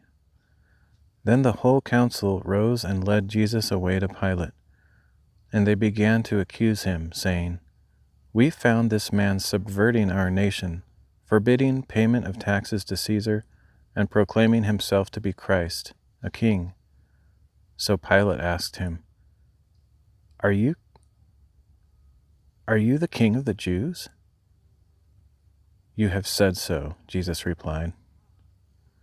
Then Pilate said to the chief priests and the crowds, "I find no basis for a charge against this man." But they kept insisting, "He stirs up the people all over Judea with his teaching. He began in Galilee and has come all the way here." When Pilate heard this, he asked if the man was a Galilean. And learning that Jesus was under Herod's jurisdiction, he sent him to Herod, who himself was in Jerusalem at that time. When Herod saw Jesus, he was greatly pleased. He had wanted to see him for a long time, because he had heard about him and was hoping to see him perform a miracle. Herod questioned Jesus at great length, but he gave no answer. Meanwhile, the chief priests and scribes stood there, vehemently accusing him. And even Herod and his soldiers ridiculed and mocked him. Dressing him in a fine robe, they sent him back to Pilate. That day Herod and Pilate became friends. Before this time they had been enemies. Then Pilate called together the chief priests, the rulers, and the people, and said to them, "You brought me this man as one who was inciting the people to rebellion. I have examined him here in your presence and found him not guilty of your charges against him. Neither has Herod, for he sent him back to us. As you can see, he has done nothing deserving of death. Therefore I will punish him and release him." But they all cried out in unison, "Away with this man! Release Barabbas to us." Barabbas had been imprisoned for an insurrection in the city and for murder. Wanting to release Jesus, Pilate addressed them again, but they kept shouting, "Crucify him! Crucify him!" A third time he said to them, "What evil has this man done? I have found in him no offense worthy of death." So after I punish him, I will release him."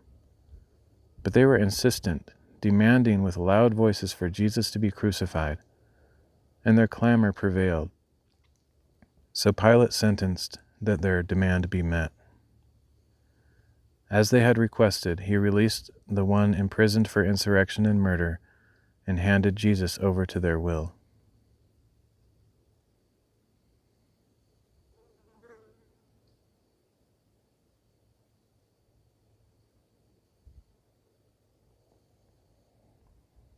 John chapter 18, starting in verse 28. Then they led Jesus away from Caiaphas into the praetorium. By now it was early morning, and the Jews did not enter the praetorium to avoid being defiled and unable to eat the Passover. So Pilate went out to them and asked, "What accusation are you bringing against this man?" "If he were not a criminal," they replied, "we would not have handed him over to you." "You take him and judge him by your own law," Pilate told them. "We are not permitted to execute anyone," the Jews replied. This was to fulfill the word that Jesus had spoken to indicate the kind of death he was going to die. Pilate went back into the praetorium, summoned Jesus, and asked him, "Are you king of the Jews?" "Are you saying this on your own?" Jesus asked, "or did others tell you about me?" "Am I a Jew?" Pilate replied. "Your own people and chief priests handed you over to me. What have you done?" Jesus answered, "My kingdom is not of this world. If it were, my servants would fight to prevent my arrest by the Jews. But now my kingdom is not of this realm." "Then you are a king," Pilate said. "You say that I am a king," Jesus answered. "For this reason I was born and have come into the world, to testify to the truth. Everyone who belongs to the truth listens to my voice." "What is truth?" Pilate asked. And having said this, he went out again to the Jews and told them, "I find no basis for a charge against him. But it is your custom that I release to you one prisoner at the Passover. So then, do you want me to release to you the King of the Jews?" "Not this man," they shouted, "but Barabbas." Now Barabbas was an insurrectionist.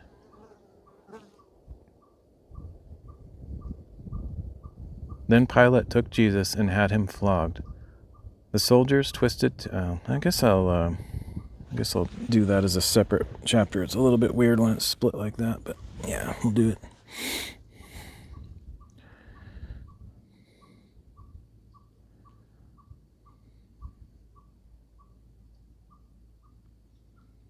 John chapter 19. Then Pilate took Jesus and had him flogged. The soldiers twisted together a crown of thorns, set it on his head, and dressed him in a purple robe. And they went up to him again and again, saying, "Hail, King of the Jews!" and slapped him in the face. Once again Pilate came out and said to the Jews, "Look, I am bringing him out to you to let you know that I find no basis for a charge against him." When Jesus came out wearing the crown of thorns and the purple robe, Pilate said to them, "Here is the man." As soon as the chief priests and officers saw him, they shouted, "Crucify him! Crucify him!" "You take him and crucify him," Pilate replied, "for I find no basis for a charge against him." "We have a law," answered the Jews, "and according to that law he must die, because he declared himself to be the Son of God." When Pilate heard this statement, he was even more afraid, and he went back into the praetorium. "Where are you from?" he asked, but Jesus gave no answer. So Pilate said to him, Do you refuse to speak to me? Do you not know that I have authority to release you and authority to crucify you?" Jesus answered, "You would have no authority over me if it were not given to you from above. Therefore the one who handed me over to you is guilty of greater sin." From then on, Pilate tried to release him, but the Jews kept shouting, "If you release this man, you are no friend of Caesar. Anyone who declares himself a king is defying Caesar."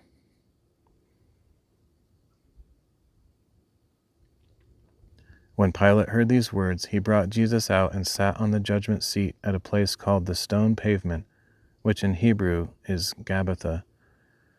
It was the day of preparation for the Passover, about the 6th hour.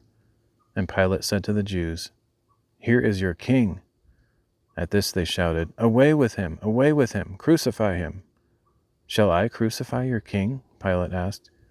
"We have no king but Caesar," replied the chief priests.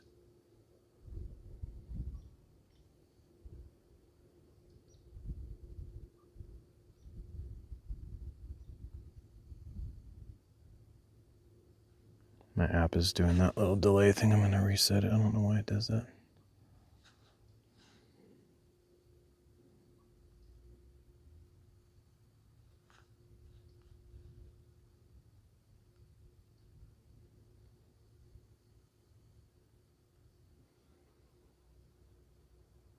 Then Pilate handed Jesus over to be crucified, and the soldiers took him away.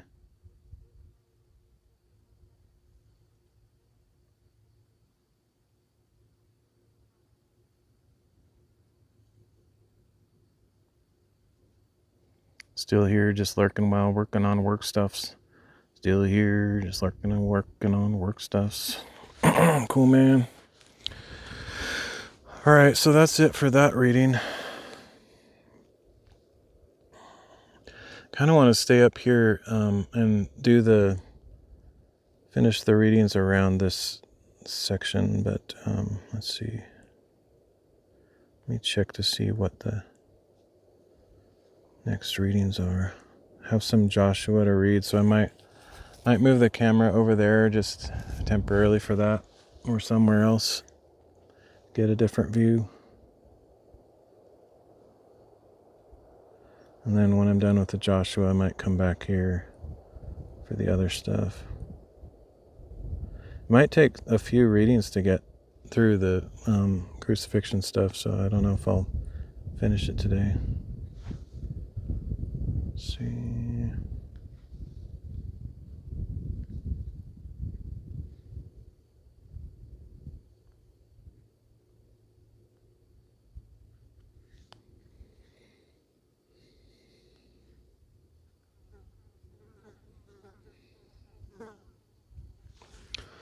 All right. Yeah, I think I'll do that. I mean, there's no reason really that I couldn't read the Joshua stuff here, but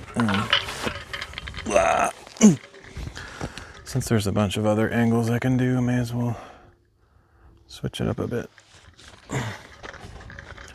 Haven't actually read over here yet, so I may as well just come over here, I guess.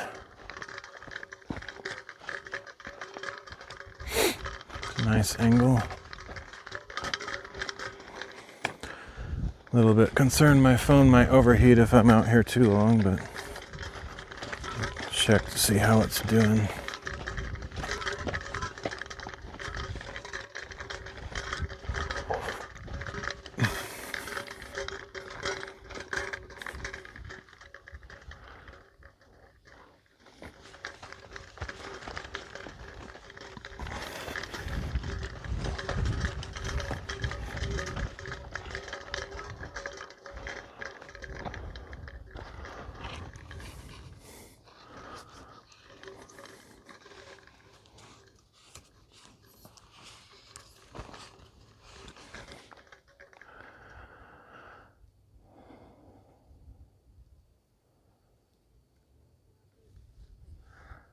I wouldn't be surprised if that's the direction where the storm might come from. I'm surprised I don't really see any major indication of it, though. No guarantee it'll even happen, I guess.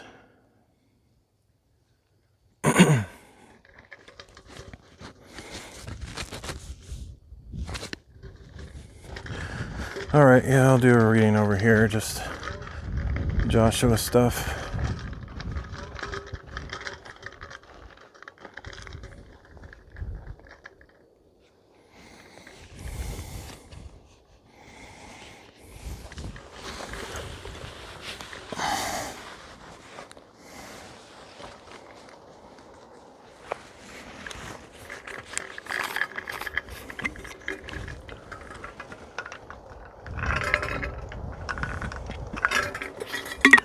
However, I might as well grab my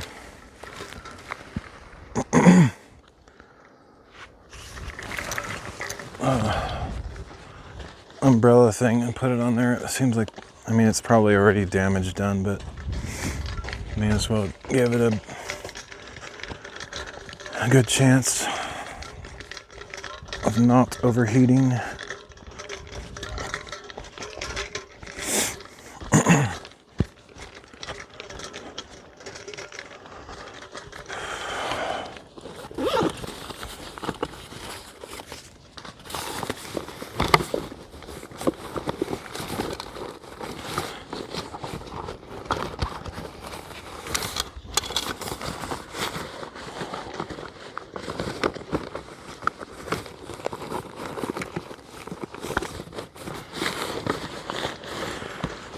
Come on, where's that thing?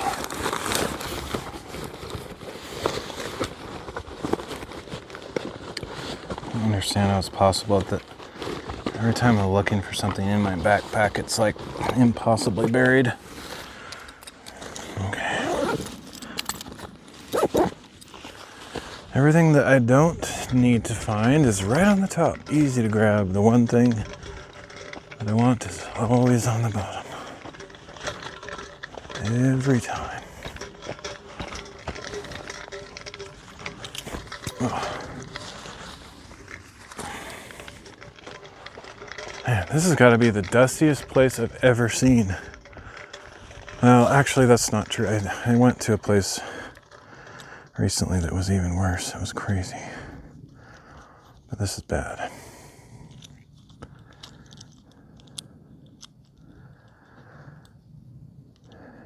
Stop lurking and change backdrop scenes. Yeah, I have I wanted to be up here and sort of mentally preparing for this as I've been approaching the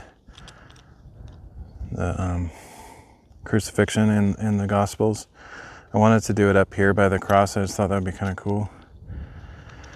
But it's also has some Old Testament stuff in Joshua today, so I was thinking I could do that with a different background, and then I'll go back to the cross when I get back to the gospel section of the reading.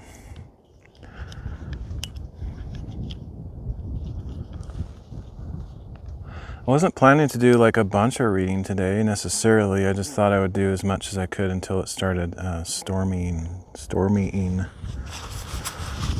But if it doesn't get stormy, then I guess I could just keep going. It's windy though. That could be a major issue with this umbrella. I have to go in deep stance mode, the legs.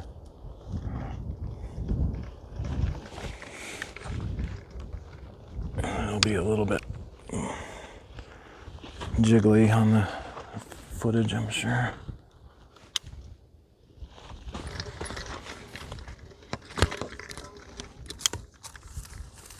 Whoa, not quite that deep of a stance. That's a little bit excessive.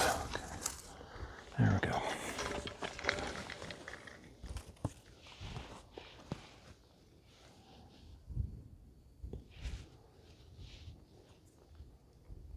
Now I can't see the screen. What does it look like?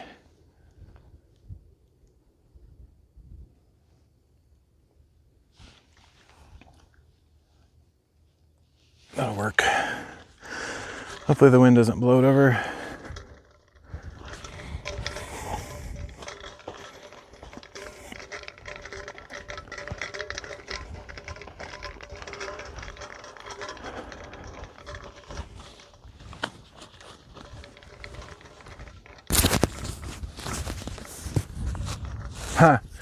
I am super close actually to one of the spots where I streamed.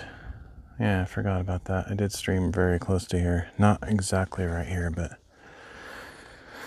over there.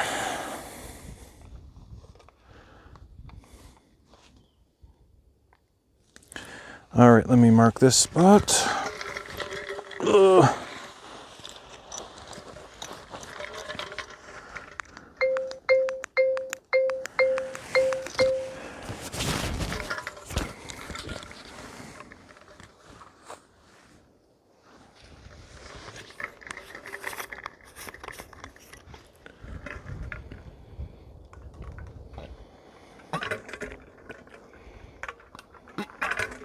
I have a ton of AI scripts now. It's ridiculous. I mean, they're not, I call them AI scripts because I created them vibe coding or whatever, but they're pretty, it's crazy.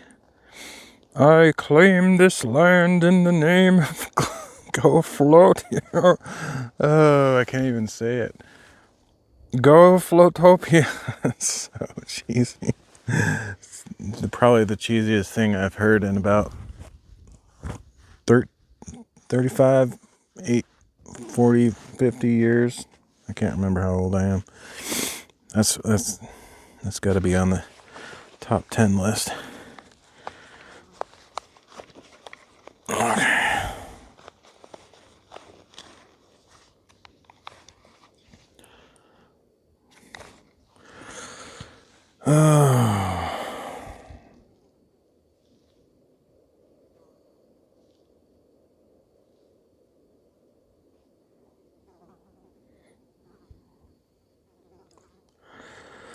All right, so we're going to be reading Joshua 5-8, Matthew 27:32-66, and Mark 15:21-47.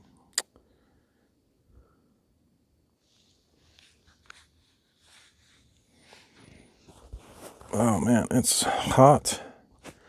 I wasn't really expecting it to be hot today. Maybe the weather forecast is completely wrong. I still think those clouds might be turned into storm clouds, but actually, you know what? I'm going to point the camera up a little bit, maybe, because the clouds look really cool. I could even go wide angle mode to catch more of the clouds. I don't know, it's pretty nice. Let me check, see what angle is the best.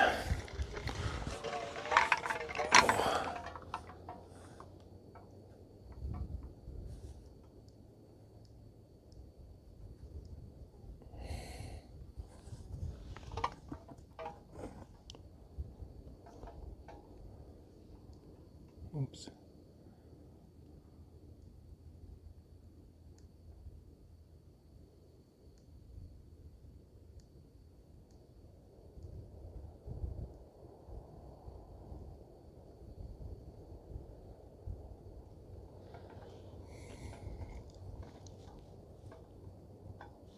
Try that.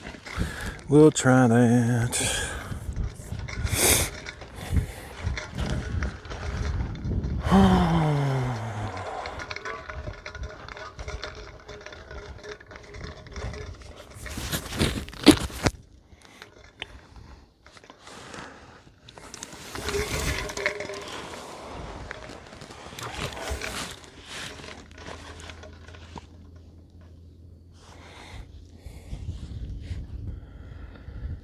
Alright. They're pretty short chapters, so this shouldn't be too crazy.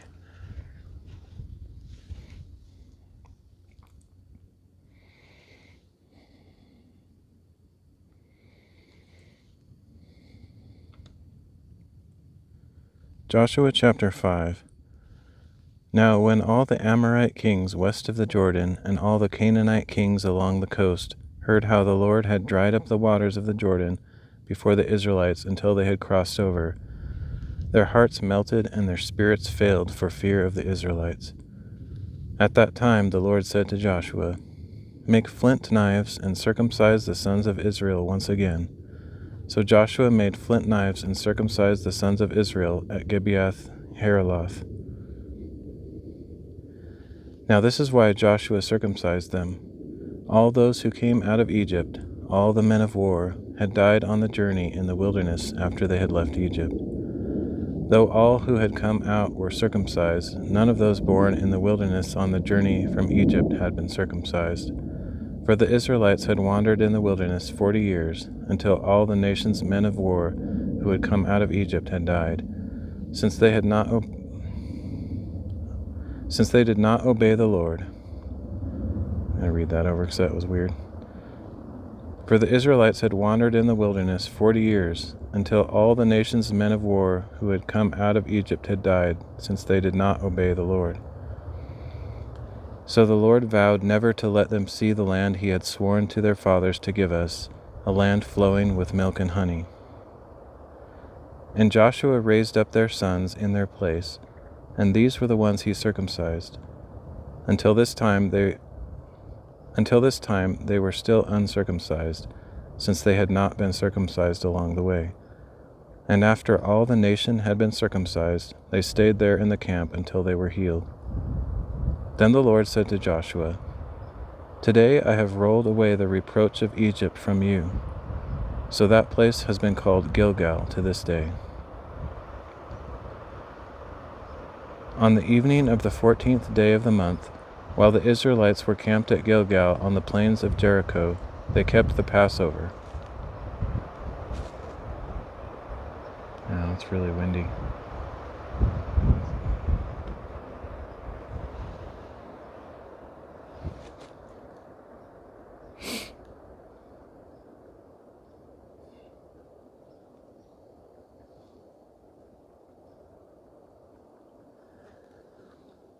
On the evening of the 14th day of the month, while the Israelites were camped at Gilgal on the plains of Jericho, they kept the Passover.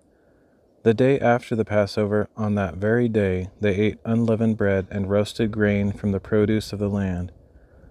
And the day after they had eaten from the produce of the land, the manna ceased. There was no more manna for the Israelites.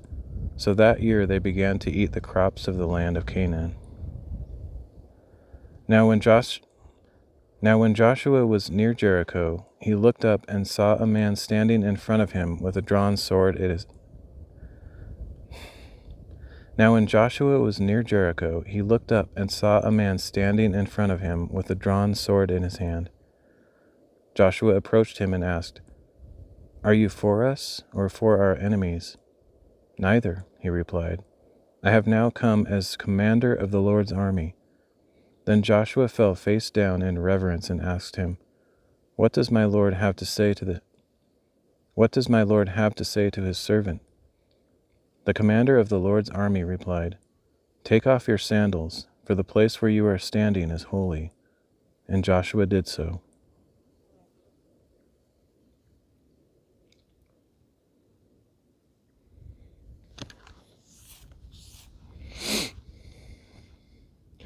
Yeah, God can have all this land. I don't claim any of it in my name. It's all His.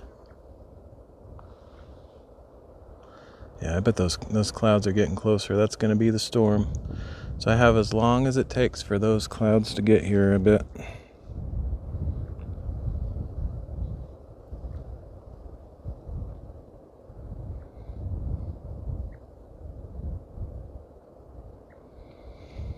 Joshua chapter 6.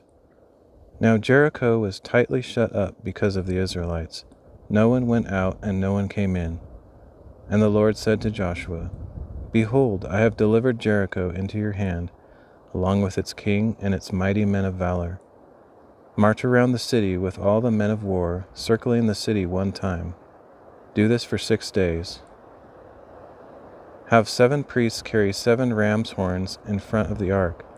Then on the 7th day, march around the city 7 times, while the priests blow the horns. And when there is a long blast of the ram's horn and you hear its sound, have all the people give a mighty shout. Then the wall of the city will collapse, and all your people will charge straight into the city." So Joshua son of Nun summoned the priests and said, "Take up the ark of the covenant and have 7 priests carry 7 ram's horns in front of the ark of the Lord." And he told the people, "Advance and march around the city, with the armed troops going ahead of the ark of the Lord."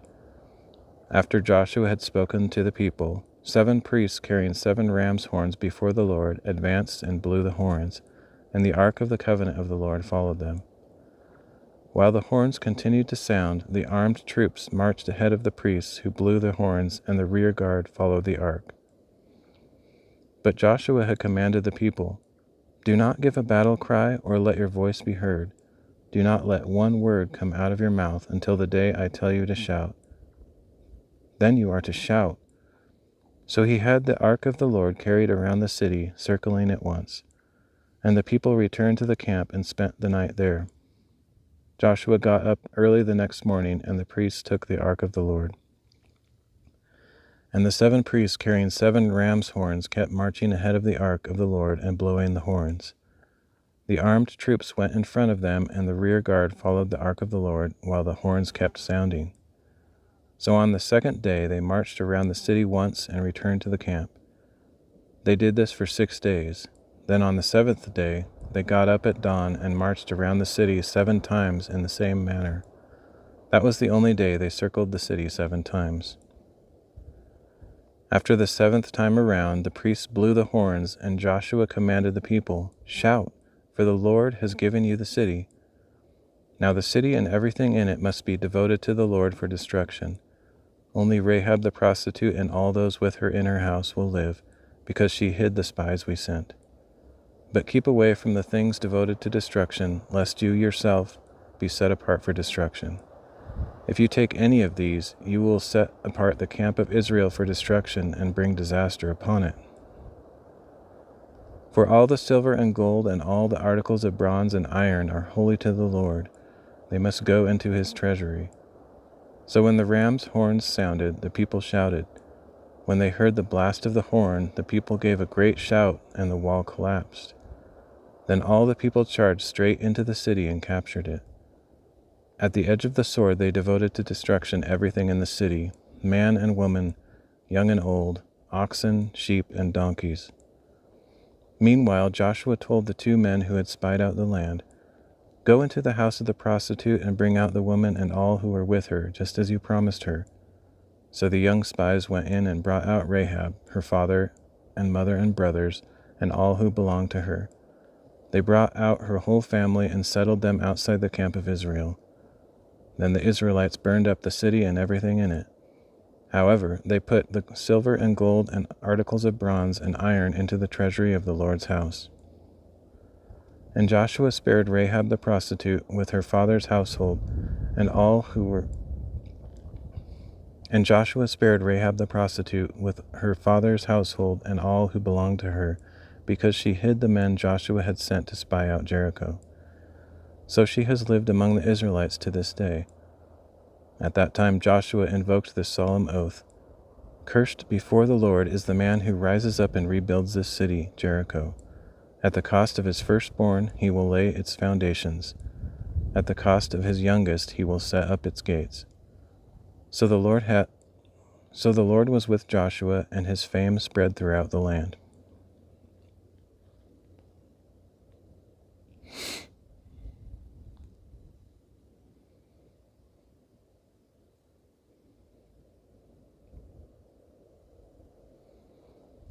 Joshua chapter 7. The Israelites, however, acted unfaithfully regarding the things devoted to destruction. Achan son of Carmi, the son of Zabdi, the son of Zerah, of the tribe of Judah, took some of what was set apart. So the anger of the Lord burned against the Israelites. Meanwhile Joshua sent men from Jericho to Ai, which is near Beth-aven, to the east of Bethel, and told them, "Go up and spy out the land." So the men went up and spied out Ai. On returning to Joshua they reported, "There is no need to send all the people. 2,000 or 3,000 men are enough to go up and attack Ai. Since the people of Ai are so few, you need not wear out all our people there." So about 3,000 men went up, but they fled before the men of Ai. And the men of Ai struck down about 36 of them, chasing them from the gate as far as the quarries and striking them down on the slopes. So the hearts of the people melted and became like water. Then Joshua tore his clothes and fell face down before the ark of the Lord until evening, as did the elders of Israel, and they all sprinkled dust on their heads. "O Lord God," Joshua said, "why did you ever bring this people across the Jordan to deliver us into the hands of the Amorites to be destroyed? If only we had been content to stay on the other side of the Jordan. O Lord, what can I say, now that Israel has turned its back and run from its enemies? When the Canaanites and all who live in the land hear about this, they will surround us and wipe out our name from the earth. Then what will you do for your great name?" But the Lord said to Joshua, "Stand up. Why have you fallen on your face? Israel has sinned. They have transgressed my covenant that I commanded them, and they have taken some of what was devoted to destruction. Indeed, they have stolen and lied, and they have put these things with their own possessions. This is why the Israelites cannot stand against their enemies. They will turn their backs and run from their enemies, because they themselves have been set apart for destruction. I will no longer be with you unless you remove from among you whatever is devoted to destruction. Get up and consecrate the people, saying, Consecrate yourselves for tomorrow. Get up and consecrate the people, saying, Consecrate yourselves for tomorrow, for this is what the Lord, the God of Israel, says. Among you, O Israel, there are things devoted to destruction. You cannot stand against your enemies until you remove them. In the morning you must present yourselves tribe by tribe. The tribe that the Lord selects shall come forward clan by clan, and the clan that the Lord selects shall come forward family by family, and the family that the Lord selects shall come forward man by man. The one who is caught with the things devoted to destruction must be burned, along with all that belongs to him, because he has transgressed the covenant of the Lord and committed an outrage in Israel. So Joshua arose early the next morning and had Israel come forward tribe by tribe, and the tribe of Judah was selected. He had the clans of Judah come forward, and the clan of the Zerahites was selected. He had the clan of the Zerahites come forward, and the family of Zabdi was selected. And he had the family of Zabdi come forward man by man, and Achan son of Carmi, the son of Zabdi, son of Zerah, of the tribe of Judah, was selected. So Joshua said to Achan, My son, give glory to the Lord, the God of Israel, and make a confession to him. I urge you to tell me what you have done. Do not hide it from me. It is true, Achan replied. I have sinned against the Lord, the God of Israel. This is what I did. When I saw among the spoils a beautiful cloak from Shinar, 200 shekels of silver, and a bar of gold weighing 50 shekels, I coveted them and took them. They are hidden in the ground inside my tent, with the silver underneath. So Joshua sent messengers who ran to the tent, and there it all was, hidden in his tent, with the silver underneath. They took the things from inside the tent, brought them to Joshua and all the Israelites, and spread them out before the Lord. Then Joshua, together with all Israel, took Achan son of Zerah, the silver, the cloak, the bar of gold, his sons and daughters, his oxen and donkeys and sheep, his tent and everything else he owned, and brought them to the valley of Achor. Why have you brought this trouble upon us? Said Joshua. Today the Lord will bring trouble upon you. And all Israel stoned him to death. Then they stoned the others and burned their bodies, and they heaped over Achan a large pile of rocks that remains to this day. So the Lord turned from his burning anger. Therefore that place is called the Valley of Achor to this day.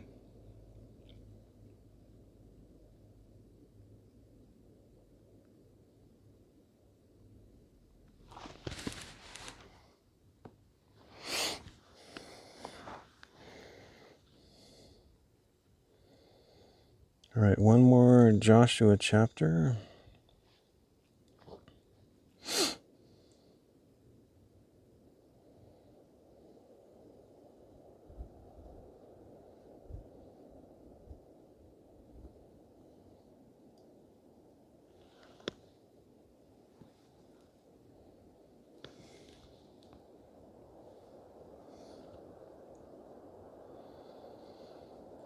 Joshua chapter 8. Then the Lord said to Joshua, Do not be afraid or discouraged. Take the whole army with you and go up and attack Ai. See, I have delivered into your hand the king of Ai, his people, his city, and his land. And you shall do to Ai and its king as you did to Jericho and its king, except that you may carry off their plunder and livestock for yourselves. Set up an ambush behind the city. So Joshua and the whole army set out to attack Ai. Joshua chose 30,000 mighty men of valor and sent them out at night with these orders. Pay attention. You are to lie in ambush behind the city, not too far from it. All of you must be ready. Then I and all the troops with me will advance on the city. When they come out against us, as they did the first time, we will flee from them. They will pursue us until we have drawn them away from the city, for they will say, The Israelites are running away from us as they did before. So as we flee from them, you are to rise from the ambush and seize the city, for the Lord your God will deliver it into your hand. And when you have taken the city, set it on fire. Do as the Lord has commanded. See, I have given you orders." So Joshua sent them out, and they went to the place of ambush and lay in wait between Bethel and Ai, to the west of Ai. But Joshua spent that night among the people. Joshua got up early the next morning and mobilized his men, and he and the elders of Israel marched before them up to Ai. Then all the troops who were with him marched up and approached the city. They arrived in front of Ai and camped to the north of it, with the valley between them and the city. Now Joshua had taken about 5,000 men and set up an ambush between Bethel and Ai to the west of the city. So the forces were stationed with the main camp to the north of the city and the rear guard to the west of the city. And that night Joshua went into the valley. When the king of Ai saw the Israelites, he hurried out early in the morning with the men of the city to engage them in battle at the appointed place overlooking the Arabah. But he did not know that an ambush had been set up against him behind the city. Joshua and all Israel let themselves be beaten back before them, and they fled toward the wilderness. Then all the men of Ai were summoned to pursue them, and they followed Joshua and were drawn away from the city. Not a man was left in Ai or Bethel who did not go out after Israel, leaving the city wide open while they pursued Israel. Then the Lord said to Joshua, "Hold out your battle lance toward Ai, for into your hand I will deliver the city." So Joshua held out his battle lance toward Ai. And as soon as he did so, the men in ambush rose quickly from their position. They rushed forward, entered the city, captured it, and immediately set it on fire. When the men of Ai turned and looked back, the smoke of the city was rising into the sky. They could not escape in any direction, and the troops who had fled to the wilderness now became the pursuers. When Joshua and all Israel saw that the men in ambush had captured the city and that smoke was rising from it, they turned around and struck down the men of Ai. Meanwhile, those in the ambush came out of the city against them, and the men of Ai were trapped between the Israelite forces on both sides. So Israel struck them down until no survivor or fugitive remained. But they took the king of Ai alive and brought him to Joshua. When Israel had finished killing all the men of Ai who had pursued them into the field and wilderness, and when every last one of them had fallen by the sword, all the Israelites returned to Ai and put it to the sword as well. A total of 12,000 men and women fell that day, all the people of Ai. Joshua did not draw back the hand that held his battle lance until he had devoted to destruction all who lived in Ai. Israel took for themselves only the cattle and plunder of that city, as the Lord had commanded Joshua.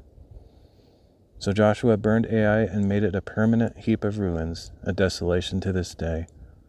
He hung the king of Ai on a tree until evening, and at sunset Joshua commanded that they take down the body from the tree and throw it down at the entrance of the city gate. And over it they raised a large pile of rocks, which remains to this day. At that time Joshua built an altar on Mount Ebal to the Lord, the God of Israel, just as Moses, the servant of the Lord, had commanded the Israelites. He built it according to what is written in the book of the law of Moses, an altar of uncut stones on which no iron tool has been used, and on it they offered burnt offerings to the Lord, and they sacrificed peace offerings. And there, in the presence of the Israelites, Joshua inscribed on the stones a copy of the law of Moses which he had written. All Israel, foreigners and citizens alike, with their elders, officers, and judges, stood on both sides of the ark of the covenant of the Lord, facing the Levitical priests who carried it. Half of the people stood in front of Mount Gerizim, and half of them in front of Mount Ebal, as Moses, the servant of the Lord, had commanded earlier to bless the people of Israel. Afterward Joshua read aloud all the words of the law, the blessings and the curses, according to all that is written in the book of the law. There was not a word of all that Moses had commanded that Joshua failed to read before the whole assembly of Israel, including the women, the little ones, and the foreigners who lived among them.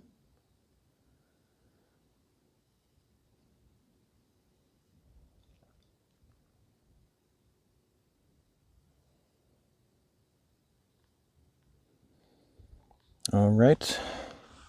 Got some Matthew Mark to go. Oh no. If the phone doesn't overheat, it feels really hot sunbeam surprise.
Okay, we'll try this angle.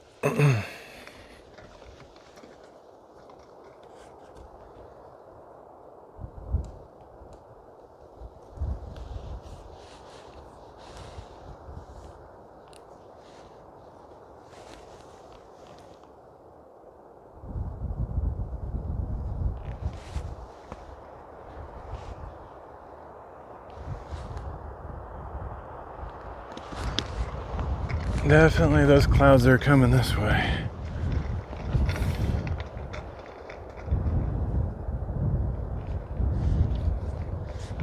Might try to rotate that umbrella a little bit.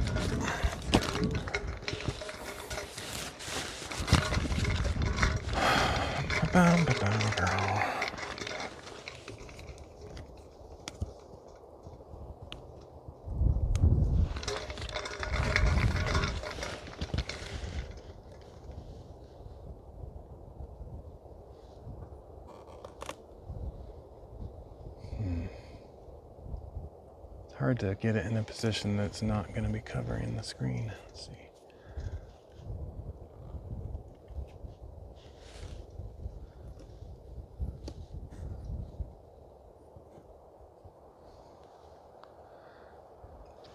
It's not covering the screen, but I don't think it's really doing anything for the phone either, really. All right.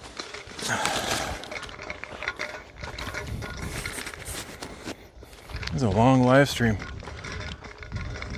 Didn't realize I'd keep it going so long. Cross before me, world behind, so I am somewhere back here. All right.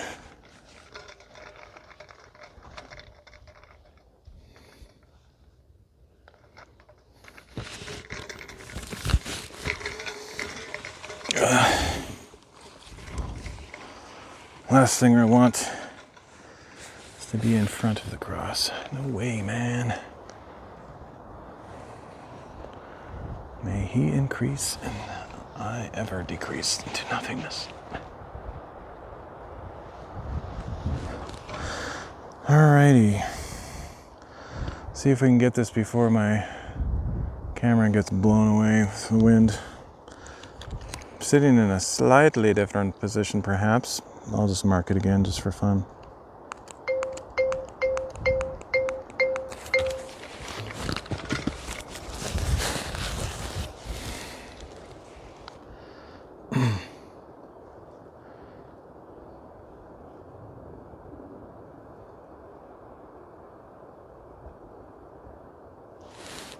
This will probably be the last reading because I think it's just going to keep getting more crazy with the storms.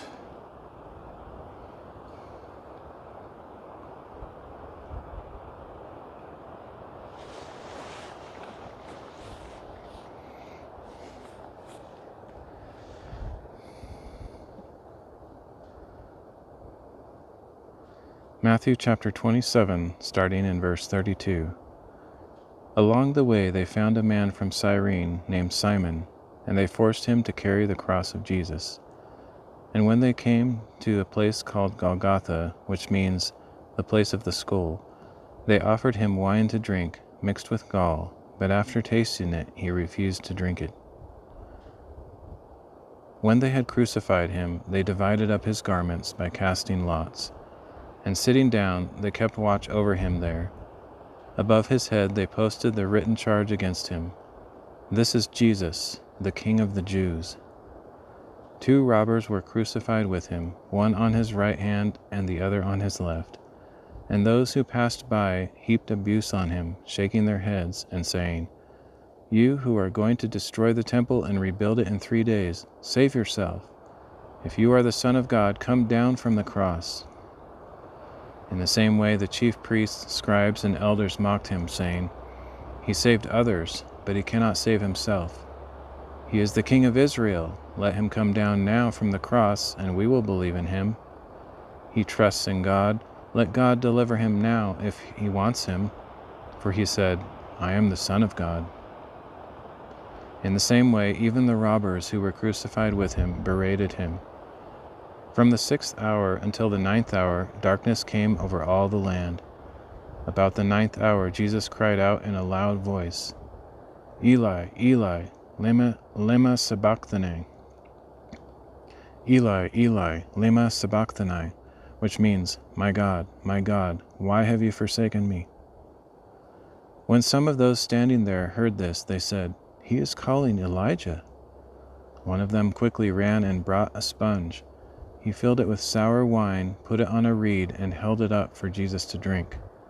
But the others said, "Leave him alone. Let us see if Elijah comes to save him." When Jesus had cried out again in a loud voice, he yielded up his spirit. At that moment the veil of the temple was torn in two from top to bottom. The earth quaked and the rocks were split. The tombs broke open, and the bodies of many saints who had fallen asleep were raised. After Jesus' resurrection, when they had come out of the tombs, they entered the holy city and appeared to many people. When the centurion and those with him who were guarding Jesus saw the earthquake and all that had happened, they were terrified and said, "Truly, this was the Son of God." And many women were there, watching from a distance. They had followed Jesus from Galilee to minister to him. Among them were Mary Magdalene, Mary the mother of James and Joseph, and the mother of Zebedee's sons. When it was evening, there came a rich man from Arimathea named Joseph, who himself was a disciple of Jesus. He went to Pilate to ask for the body of Jesus, and Pilate ordered that it be given to him. So Joseph took the body, wrapped it in a clean linen cloth, and placed it in his own new tomb that he had cut into the rock. Then he rolled a great stone across the entrance to the tomb and went away. Mary Magdalene and the other Mary were sitting there opposite the tomb. The next day, the one after preparation day, the chief priests and Pharisees assembled before Pilate. "Sir," they said, "we remember that while he was alive, that deceiver said, 'After 3 days I will rise again.' So give the order that the tomb be secured until the 3rd day. Otherwise, his disciples may come and steal him away and tell the people he has risen from the dead. And this last deception will be worse than the first." "You have a guard," Pilate said. "Go, make the tomb as secure as you know how." So they went and secured the tomb by sealing the stone and posting the guard.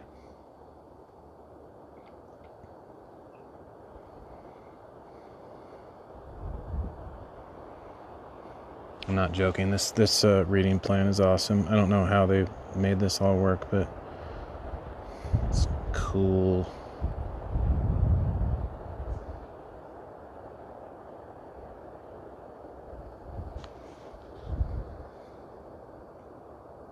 Joshua 5:9. Then the Lord said to Joshua, "Today I have rolled away the reproach of Egypt from you." Rolled away. That's weird, isn't it?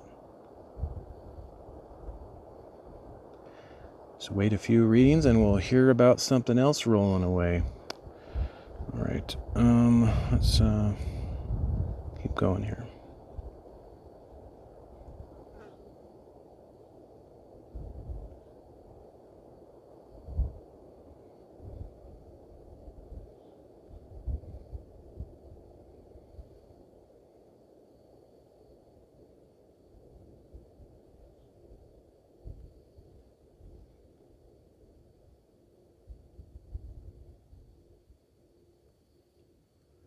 Mark chapter 15, starting in verse 21.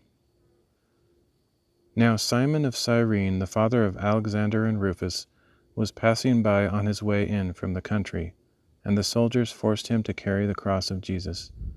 They brought Jesus to a place called Golgotha, which means the place of the skull. There they offered him wine mixed with myrrh, but he did not take it. And they crucified him. They also divided his garments by casting lots to decide what each of them would take. It was the 3rd hour when they crucified him, and the charge inscribed against him read, "The King of the Jews." Along with Jesus they crucified 2 robbers, one on his right and one on his left, and those who passed by heaped abuse on him, shaking their heads and saying, "Aha! You who are going to destroy the temple and rebuild it in 3 days, come down from the cross and save yourself." In the same way, the chief priests and scribes mocked him among themselves, saying, "He saved others, but he cannot save himself. Let the Christ, the King of Israel, come down now from the cross so that we may see and believe."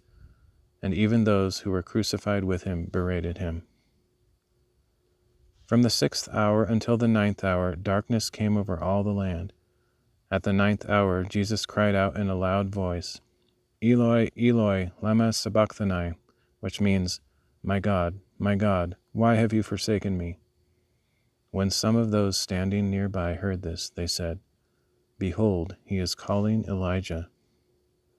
And someone ran and filled a sponge with sour wine. He put it on a reed and held it up for Jesus to drink, saying, "Leave him alone. Let us see if Elijah comes to take him down." But Jesus let out a loud cry and breathed his last. And the veil of the temple was torn in 2 from top to bottom. When the centurion standing there in front of Jesus saw how he breathed his last,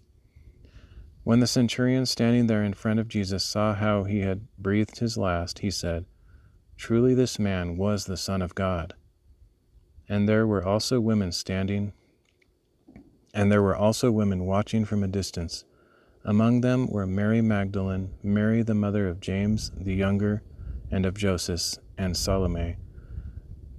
These women had followed Jesus and ministered to him while he was in Galilee, and there were many other women who had come up to Jerusalem with him.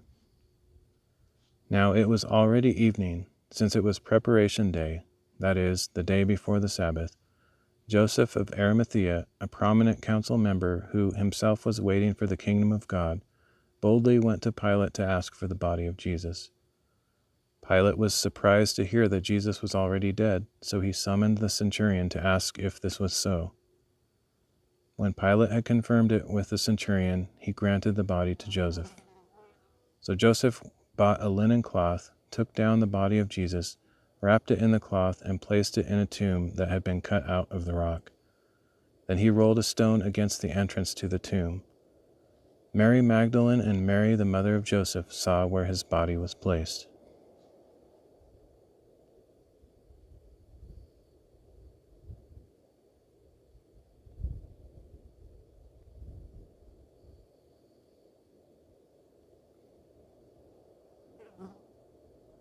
Yeah, there's no way that's a coincidence. Okay.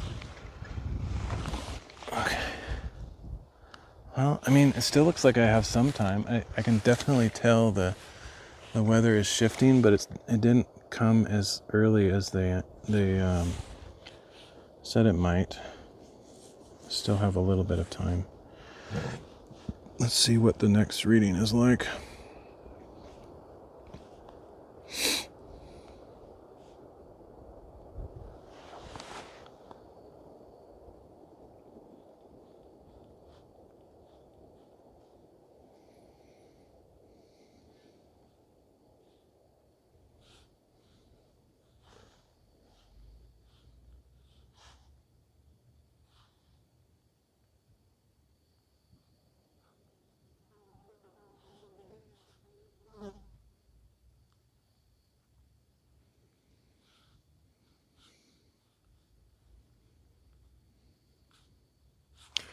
we'll see.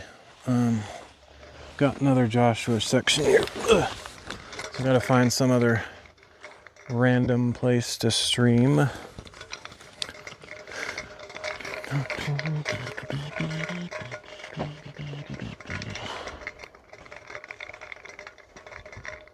Maybe over here.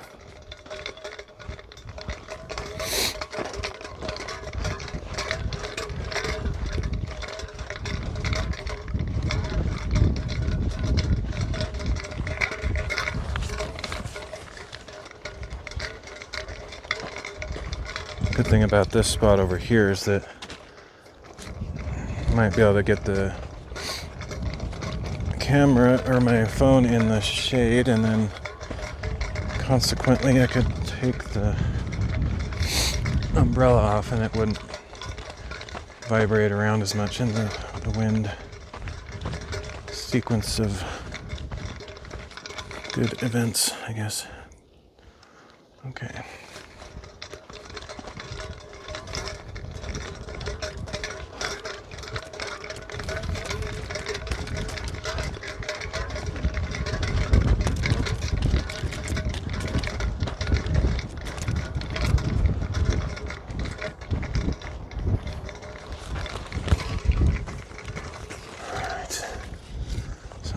There, can't tell where the sun is because it went behind the cloud.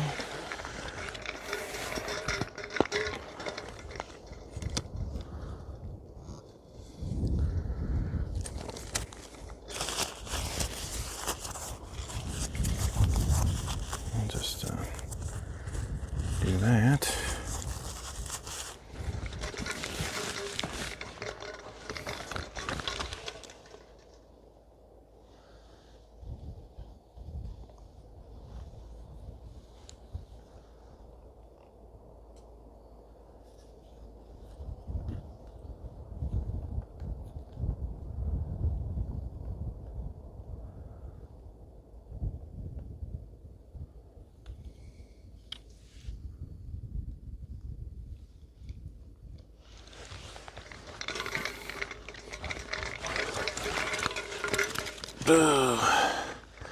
There's a chance that the chat stopped working, or just, nobody's here maybe, but if it's not working, I apologize. I don't know, sometimes that happens.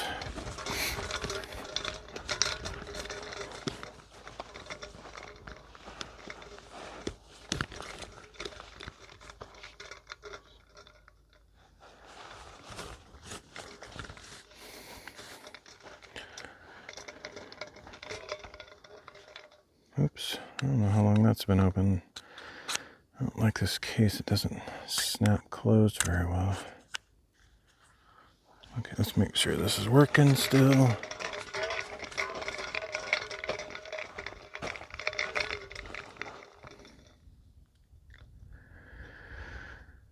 Yep. I don't know how long my wireless mic is going to hold out.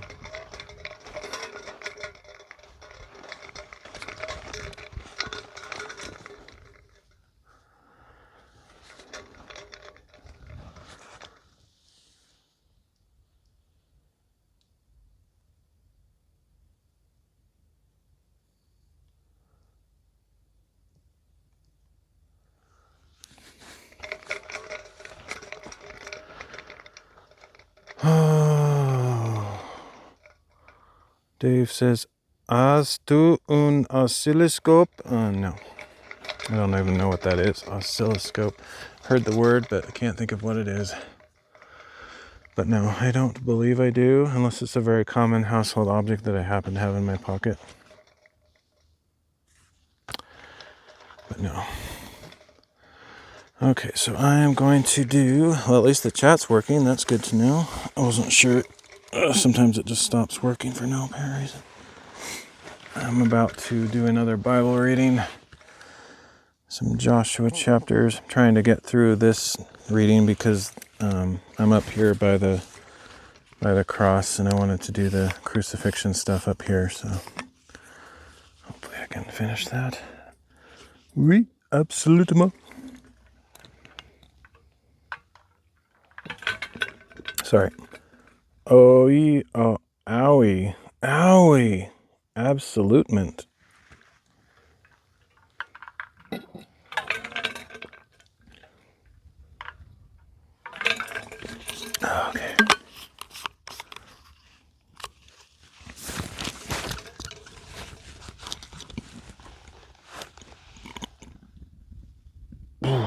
All right. I don't remember if I said it already or not, but reading Joshua chapters 9 through 10, Luke 23, 26 to 56, and John 19, 17 to 41. So let's get into it.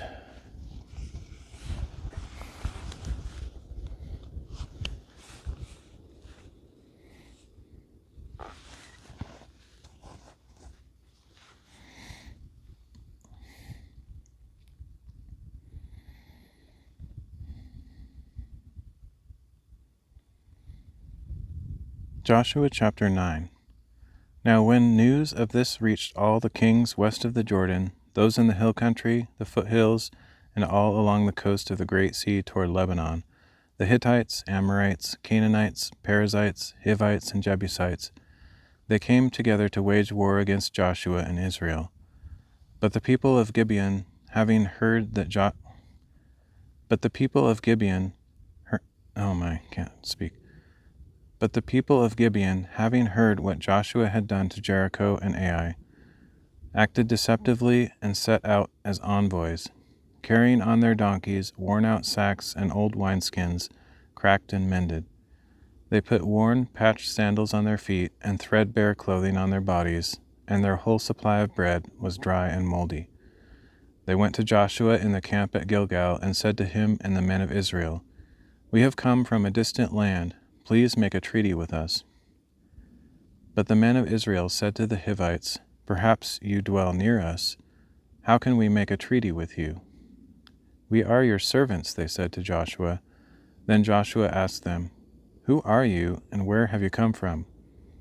"Your servants have come from a very distant land," they replied, "because of the fame of the Lord your God, for we have heard the reports about him, all that he did in Egypt, and all that he did to the two kings of the Amorites beyond the Jordan, Sihon king of Heshbon and Og king of Bashan, who reigned in Ashtaroth. So the elders and inhabitants of our land told us, 'Take provisions for your journey, go to meet them and say to them, "We are your servants. Please make a treaty with us. This bread of ours was warm when we packed it at home on the day we left to come to you. But take a look, it is now dry and moldy. These wineskins were new when we filled them, but look, they are cracked. And these clothes and sandals are worn out from our very long journey." Then the men of Israel sampled their provisions, but did not seek the counsel of the Lord. And Joshua made a treaty of peace with them to let them live, and the leaders of the congregation swore an oath to them. 3 days after they had made the treaty with the Gibeonites, the Israelites learned that they were neighbors living among them. So the Israelites set out, and on the 3rd day arrived at their cities, Gibeon, Chephirah, Beeroth, and Kiriath Jearim. But the Israelites did not attack them, because the leaders of the congregation had sworn an oath to them by the Lord, the God of Israel. And the whole congregation grumbled against the leaders.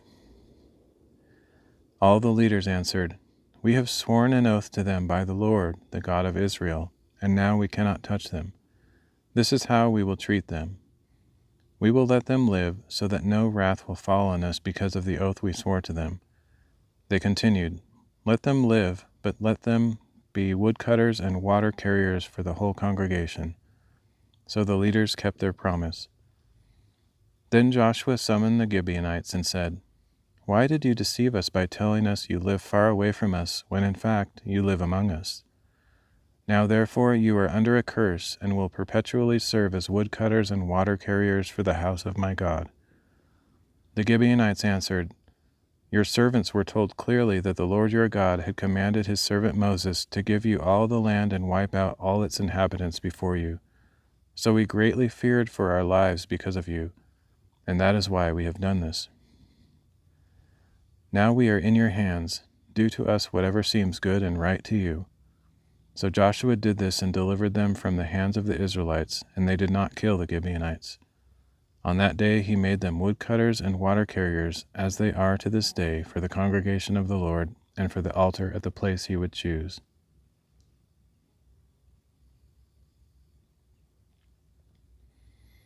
It's amazing. I remember reading this before and thinking it's amazing because these people who were shrewd or wise or, they didn't want to die, they probably feared God. They were actually had some form of faith. They were not only rewarded with their lives, but they got to actually serve near the temple of the Lord. And I think we hear more about that later in other scripture, so it's pretty awesome, in fact. But can you imagine? It's like the best thing ever. Unless you're like Waterboy, like what's his name? That movie. Then it's maybe not so awesome.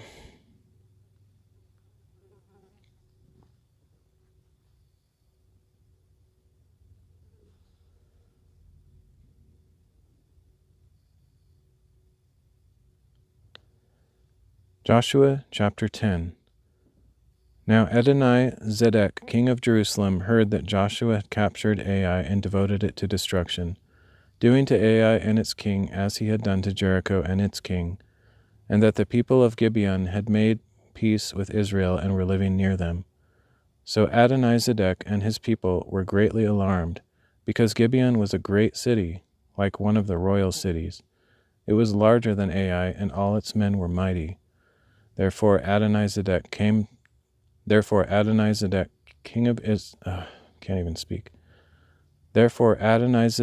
of Jerusalem, sent word to Hoham, king of Hebron, Piram, king of Jarmuth, Japhia, king of Lachish, and Debir, king of Eglon, saying, Come up and help me. We will attack Gibeon, because they have made peace with Joshua and the Israelites.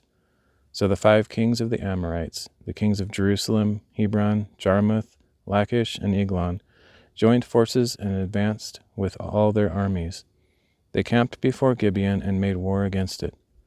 Then the men of Gibeon sent word to Joshua in the camp at Gilgal, Do not abandon your servants. Come quickly and save us. Help us, because all the kings of the Amorites from the hill country have joined forces against us. So Joshua and his whole army, including all the mighty men of valor, came to Gilgal. The Lord said to Joshua, Do not be afraid of them, for I have delivered them into your hand. Not one of them shall stand against you. After marching all night from Gilgal, Joshua caught them by surprise. And the Lord threw them into confusion before Israel, who defeated them in a great slaughter at Gibeon, pursued them along the ascent to Beth-horon, and struck them down as far as Azekah and Makkedah. As they fled before Israel along the descent from Beth-horon to Azekah,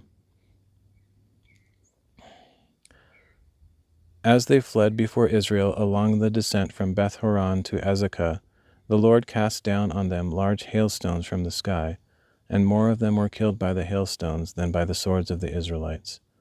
On the day that the Lord gave the Amorites over to the Israelites, Joshua spoke to the Lord in the presence of Israel.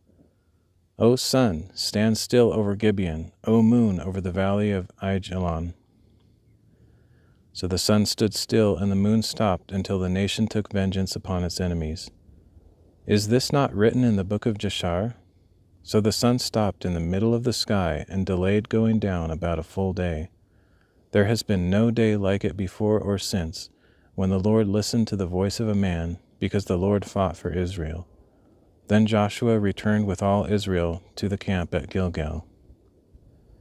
Now the 5 kings had fled and hidden in the cave at Makkedah, and Joshua was informed, The 5 kings have been found. They are hiding in the cave at Makkedah. So Joshua said, Roll large stones against the mouth of the cave, and post men there to guard them. But you, do not stop there. Pursue your enemies and attack them from behind. Do not let them reach their cities, for the Lord your God has delivered them into your hand. So Joshua and the Israelites continued to inflict a terrible slaughter until they had finished them off, and the remaining survivors retreated to the fortified cities. The whole army returned safely to Joshua in the camp at Makkedah, and no one dared to utter a word against the Israelites.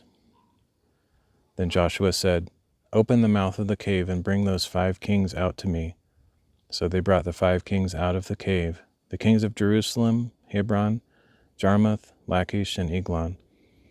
When they had brought the kings to Joshua, he summoned all the men of Israel and said to the army commanders who had accompanied him, "Come here and put your feet on the necks of these kings."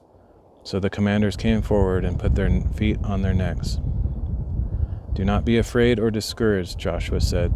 "Be strong and courageous, for the Lord will do this to all the enemies you fight." After this, Joshua struck down and killed the kings, and he hung their bodies on 5 trees and left them there until evening.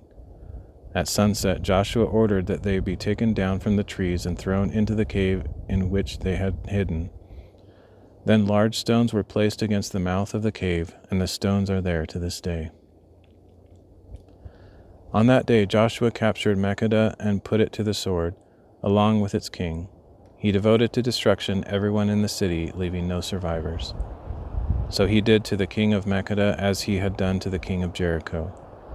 Then Joshua and all Israel with him moved on from Makkedah to Libnah and fought against Libnah. And the Lord also delivered that city and its king into the hand of Israel, and Joshua put all the people to the sword, leaving no survivors. And he did to the king of Libnah as he had done to the king of Jericho. And Joshua and all Israel with him moved on from Libnah to Lachish. They laid siege to it and fought against it. And the Lord delivered Lachish into the hand of Israel, and Joshua captured it on the 2nd day. He put all the people to the sword, just as he had done to Libnah. At that time Horam, king of Gezer, came to help Lachish, but Joshua struck him down along with his people, leaving no survivors. So Joshua moved on from Lachish to Eglon, and all Israel with him. They laid siege to it and fought against it. That day they captured Eglon and put it to the sword, and Joshua devoted to destruction everyone in the city, just as he had done to Lachish. Then Joshua and all Israel with him went up from Eglon to Hebron and fought against it.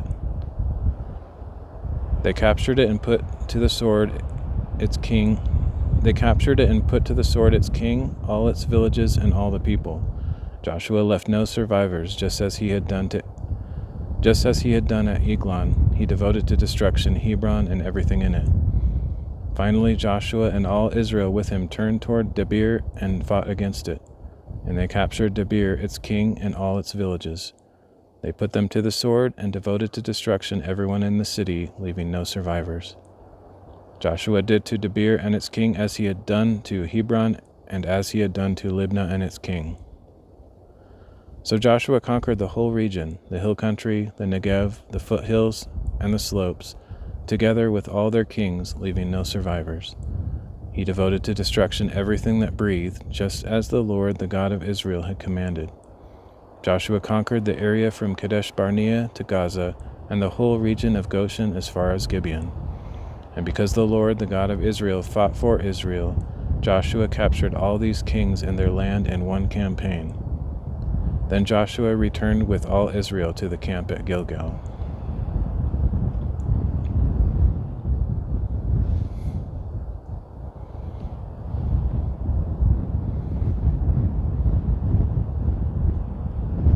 Joshua chapter 11. Now when Jabin, king of Hazor, heard about these things, he sent, I don't know if it's Jabin or Jabin, I have no idea. Joshua chapter 11. Now when Jabin, king of Hazor, heard about these things, he sent word to Jobab, king of Madon, to the kings of Shimron and Akshaph, to the kings of the north in the mountains, in the Arabah, south of Chinnereth, in the foothills, and in Naphoth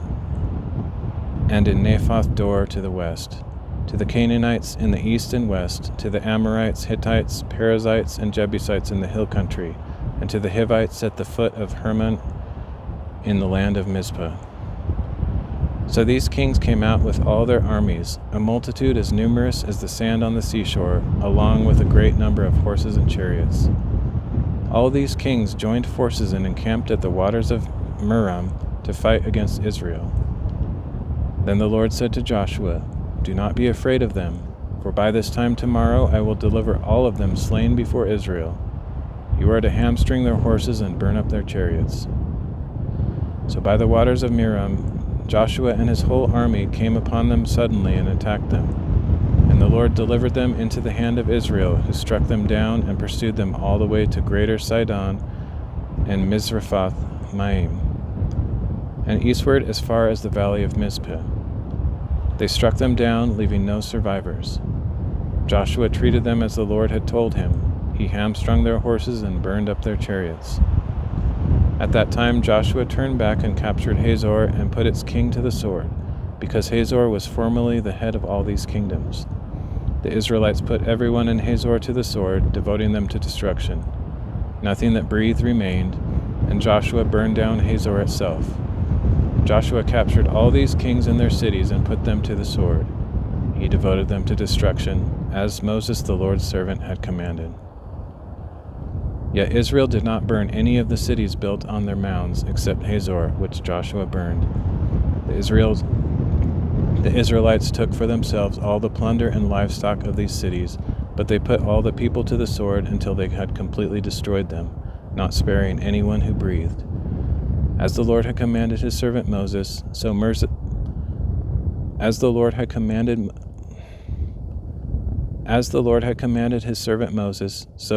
commanded Joshua. That is what Joshua did, leaving nothing undone of all that the Lord had commanded Moses.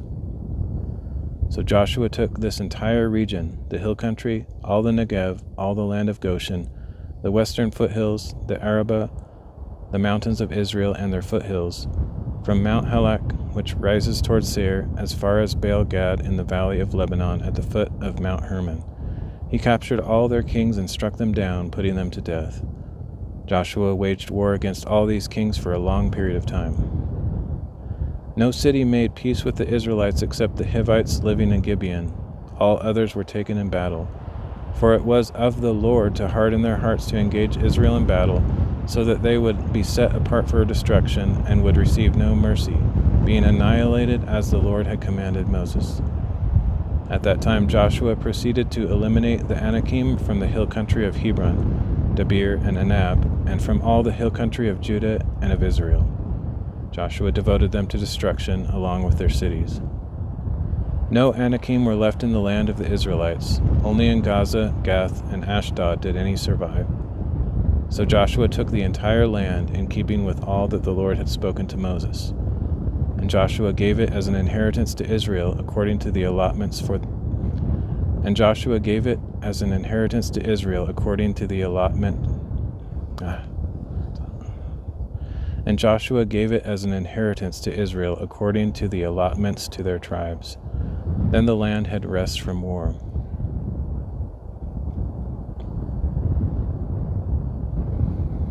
Heading back to work. Enjoy the rest of the reading and hike back. Thanks, man. Yeah, it's not much of a hike, really, but I did walk up here a little bit. Thanks for dropping by. Good to see you. I just have 2 more partial chapters to do concerning the crucifixion, I think, and then that's probably all I'll make it through today. Those clouds are actually kind of taking their time to get over here, but I think those are storm clouds over there. That's why it's getting so windy and stuff. But so I don't have a whole lot more time anyway, and I didn't want to stay up here all day. I just wanted to get some reading in before the storm arrived, and I definitely achieved it already.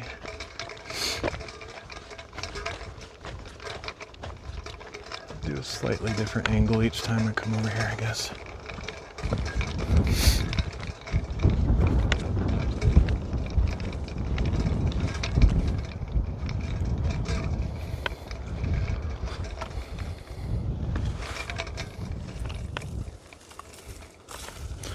This might be a little bit too low, but I'll just throw it here and then I might raise it up a little bit.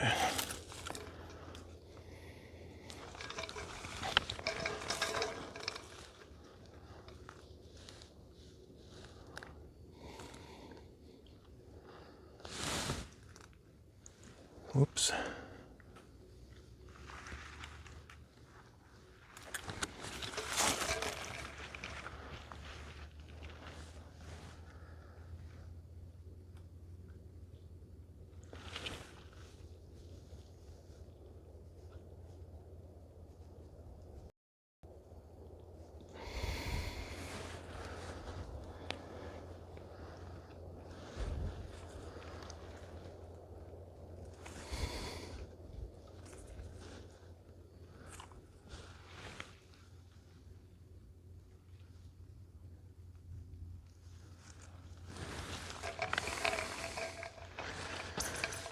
Alright. I need a drink, that's for sure. Ugh.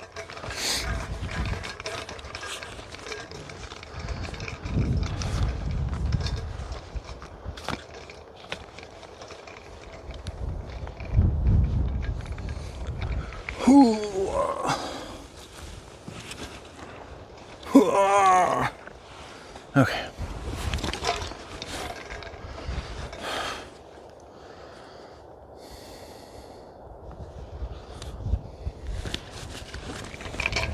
Microphone's still going. Pretty amazing because I'm recording locally and transmitting. I bet it could go out at any time, really.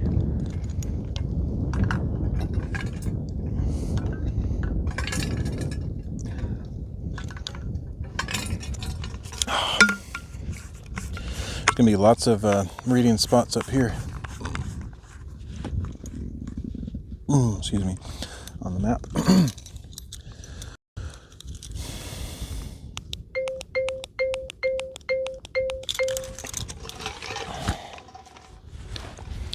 All right, let's finish this. Ironically, that's what Jesus says when it's all done. Okay. Let's have no part in finishing it. Let's let him do the work. Let's not join in being the ones who put him. But interestingly enough, we all, through all of our sins, we have put him on the cross. It was because of our sins that he willingly went to die, and that's why he avoided all efforts to deny the cross. He could have brought 12 legions of angels to protect him, and he could have overpowered the entire Roman Empire and set up his kingdom. But he came to die because he knew that that was the only way to redeem us from our sins, because our sins demand death, 100%. Everyone who sins deserves to die. If you sin one time, you deserve to die. And God, in his holiness, requires blood payment for our sins. And Jesus, the Son of God, was told by God his Father, in the mercy of God, to give up his life for our sake, and he willingly obeyed the Father. That's why in the garden he said, "Not my will, but yours be done." There was a moment when he, saw what was coming, and he's like, "Is there any other way? This is so terrible. I don't know if I can do it." I don't know if he said. I'm just kind of putting paraphrases, but yeah. But he gave up his own desires, his own apprehension, perhaps, and he obeyed the Father, and that's why God glorified him to have a name that is above every other name, that at the name of Jesus every knee should bow and every tongue confess that he is Lord, to the glory of the Father. Anyway, all right, so let's do this. So every one of us is responsible for the death of Christ, and yet at the same time he willingly did it. It was for the joy set before him. He endured the cross and scorning its shame. Anyway, let's read these last two bits of scripture.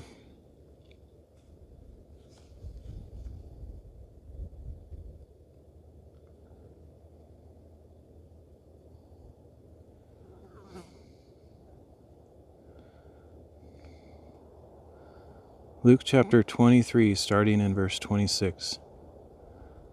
As the soldiers led him away, they seized Simon of Cyrene on his way in from the country, and put the cross on him to carry behind Jesus. A great number of people followed him, including women who kept mourning and wailing for him. But Jesus turned to them and said, "Daughters of Jerusalem, do not weep for me, but weep for yourselves and for your children. Look, the days are coming when people will say, 'Blessed are the barren women, the wombs that never bore, and breasts that never nursed.'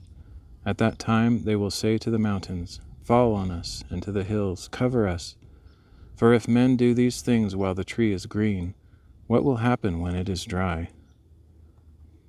2 others who were criminals were also led away to be executed with Jesus.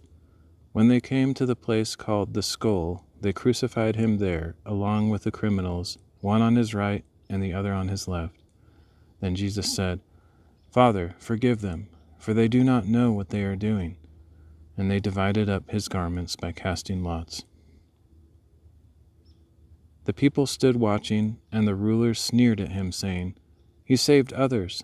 Let him save himself if he is the Christ of God, the chosen one." The soldiers also mocked him and came up to offer him sour wine. "If you are the King of the Jews," they said, "save yourself." Above him was posted an inscription, "This is the King of the Jews." One of the criminals who hung there heaped abuse on him. "Are you not the Christ?" he said. "Save yourself and us." But the other one rebuked him, saying, "Do you not even fear God, since you are under the same judgment? We are punished justly, for we are receiving what our actions deserve. But this man has done nothing wrong." Then he said, "Jesus, remember me when you come into your kingdom." And Jesus said to him, "Truly I tell you, today you will be with me in paradise." It was now about the 6th hour, and darkness came over all the land until the 9th hour. The sun was darkened, and the veil of the temple was torn down the middle. Then Jesus called out in a loud voice, "Father, into your hands I commit my spirit." And when he had said this, he breathed his last. When the centurion saw what had happened, he gave glory to God, saying, "Surely this was a righteous man." And when all the people who had gathered for this spectacle saw what had happened, they returned home, beating their breasts. But all those who knew Jesus, including the women who had followed him from Galilee, stood at a distance, watching these things. Now there was a council member named Joseph, a good and righteous man, who had not consented to their decision or action. He was from the Judean town of Arimathea, and was waiting for the kingdom of God. He went to Pilate to ask for the body of Jesus. Then he took it down, wrapped it in a linen cloth, and placed it in a tomb cut into the rock, where no one had yet been laid. It was preparation day, and the Sabbath was beginning. The women who had come with Jesus from Galilee followed, and they saw the tomb and how his body was placed. Then they returned to prepare spices and perfumes, and they rested on the Sabbath according to the commandment.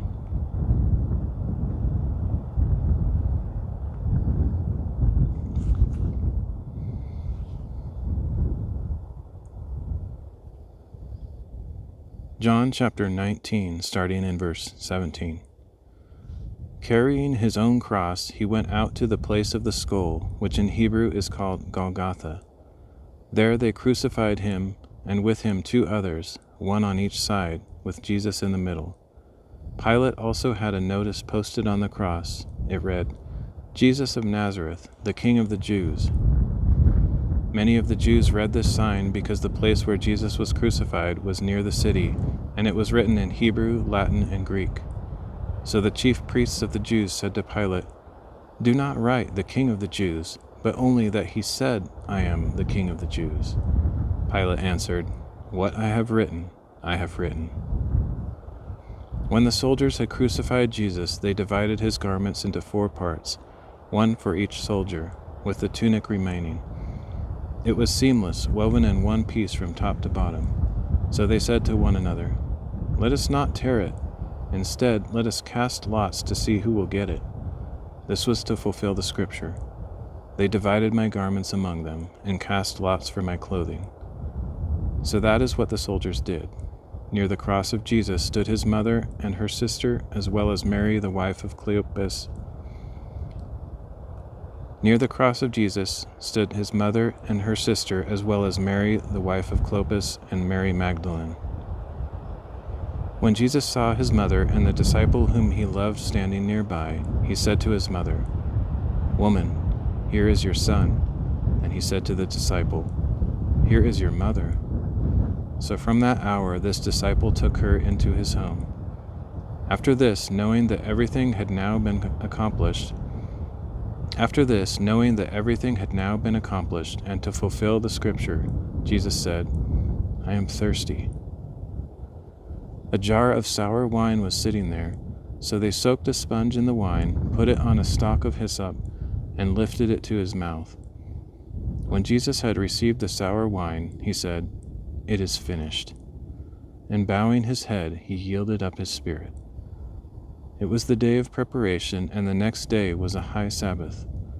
In order that the bodies would not remain on the cross during the Sabbath, the Jews asked Pilate to have the legs broken and the bodies removed. So the soldiers came and broke the legs of the first man who had been crucified with Jesus, and those of the other. But when they came to Jesus and saw that he was already dead, they did not break his legs. Instead, one of the soldiers pierced his side with a spear, and immediately blood and water flowed out. The one who saw it has testified to this, and his testimony is true. He knows that he is telling the truth, so that you also may believe. Now these things happened so that the scripture would be fulfilled. Not one of his bones will be broken. And as another scripture says, they will look on the one they have pierced. Afterward, Joseph of Arimathea, who was a disciple of Jesus, but secretly for fear of the Jews, asked Pilate to let him remove the body of Jesus. Pilate gave him permission, so he came and removed his body. Nicodemus, who had previously come to Jesus at night, also brought a mixture of myrrh and aloes, about 75 pounds. So they took the body of Jesus and wrapped it in linen cloths with the spices, according to the Jewish burial custom. Now there was a garden in the place where Jesus was crucified, and in the garden a new tomb in which no one had yet been laid.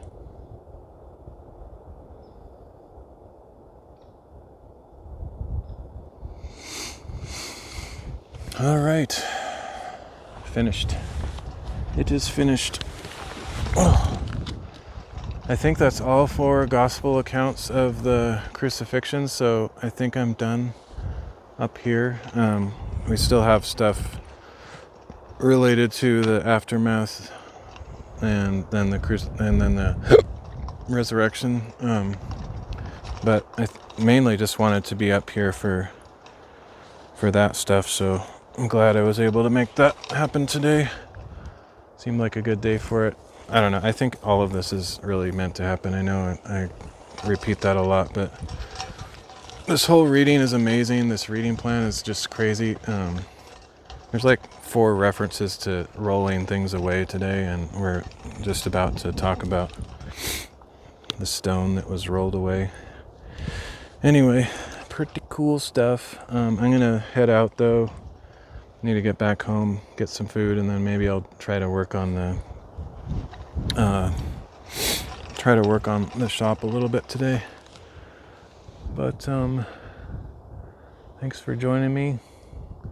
Hopefully someone was here that was meant to be, or someone will watch this later and be blessed by it. That's always my hope and prayer for these streams, but thanks for joining me. I will catch you all next time.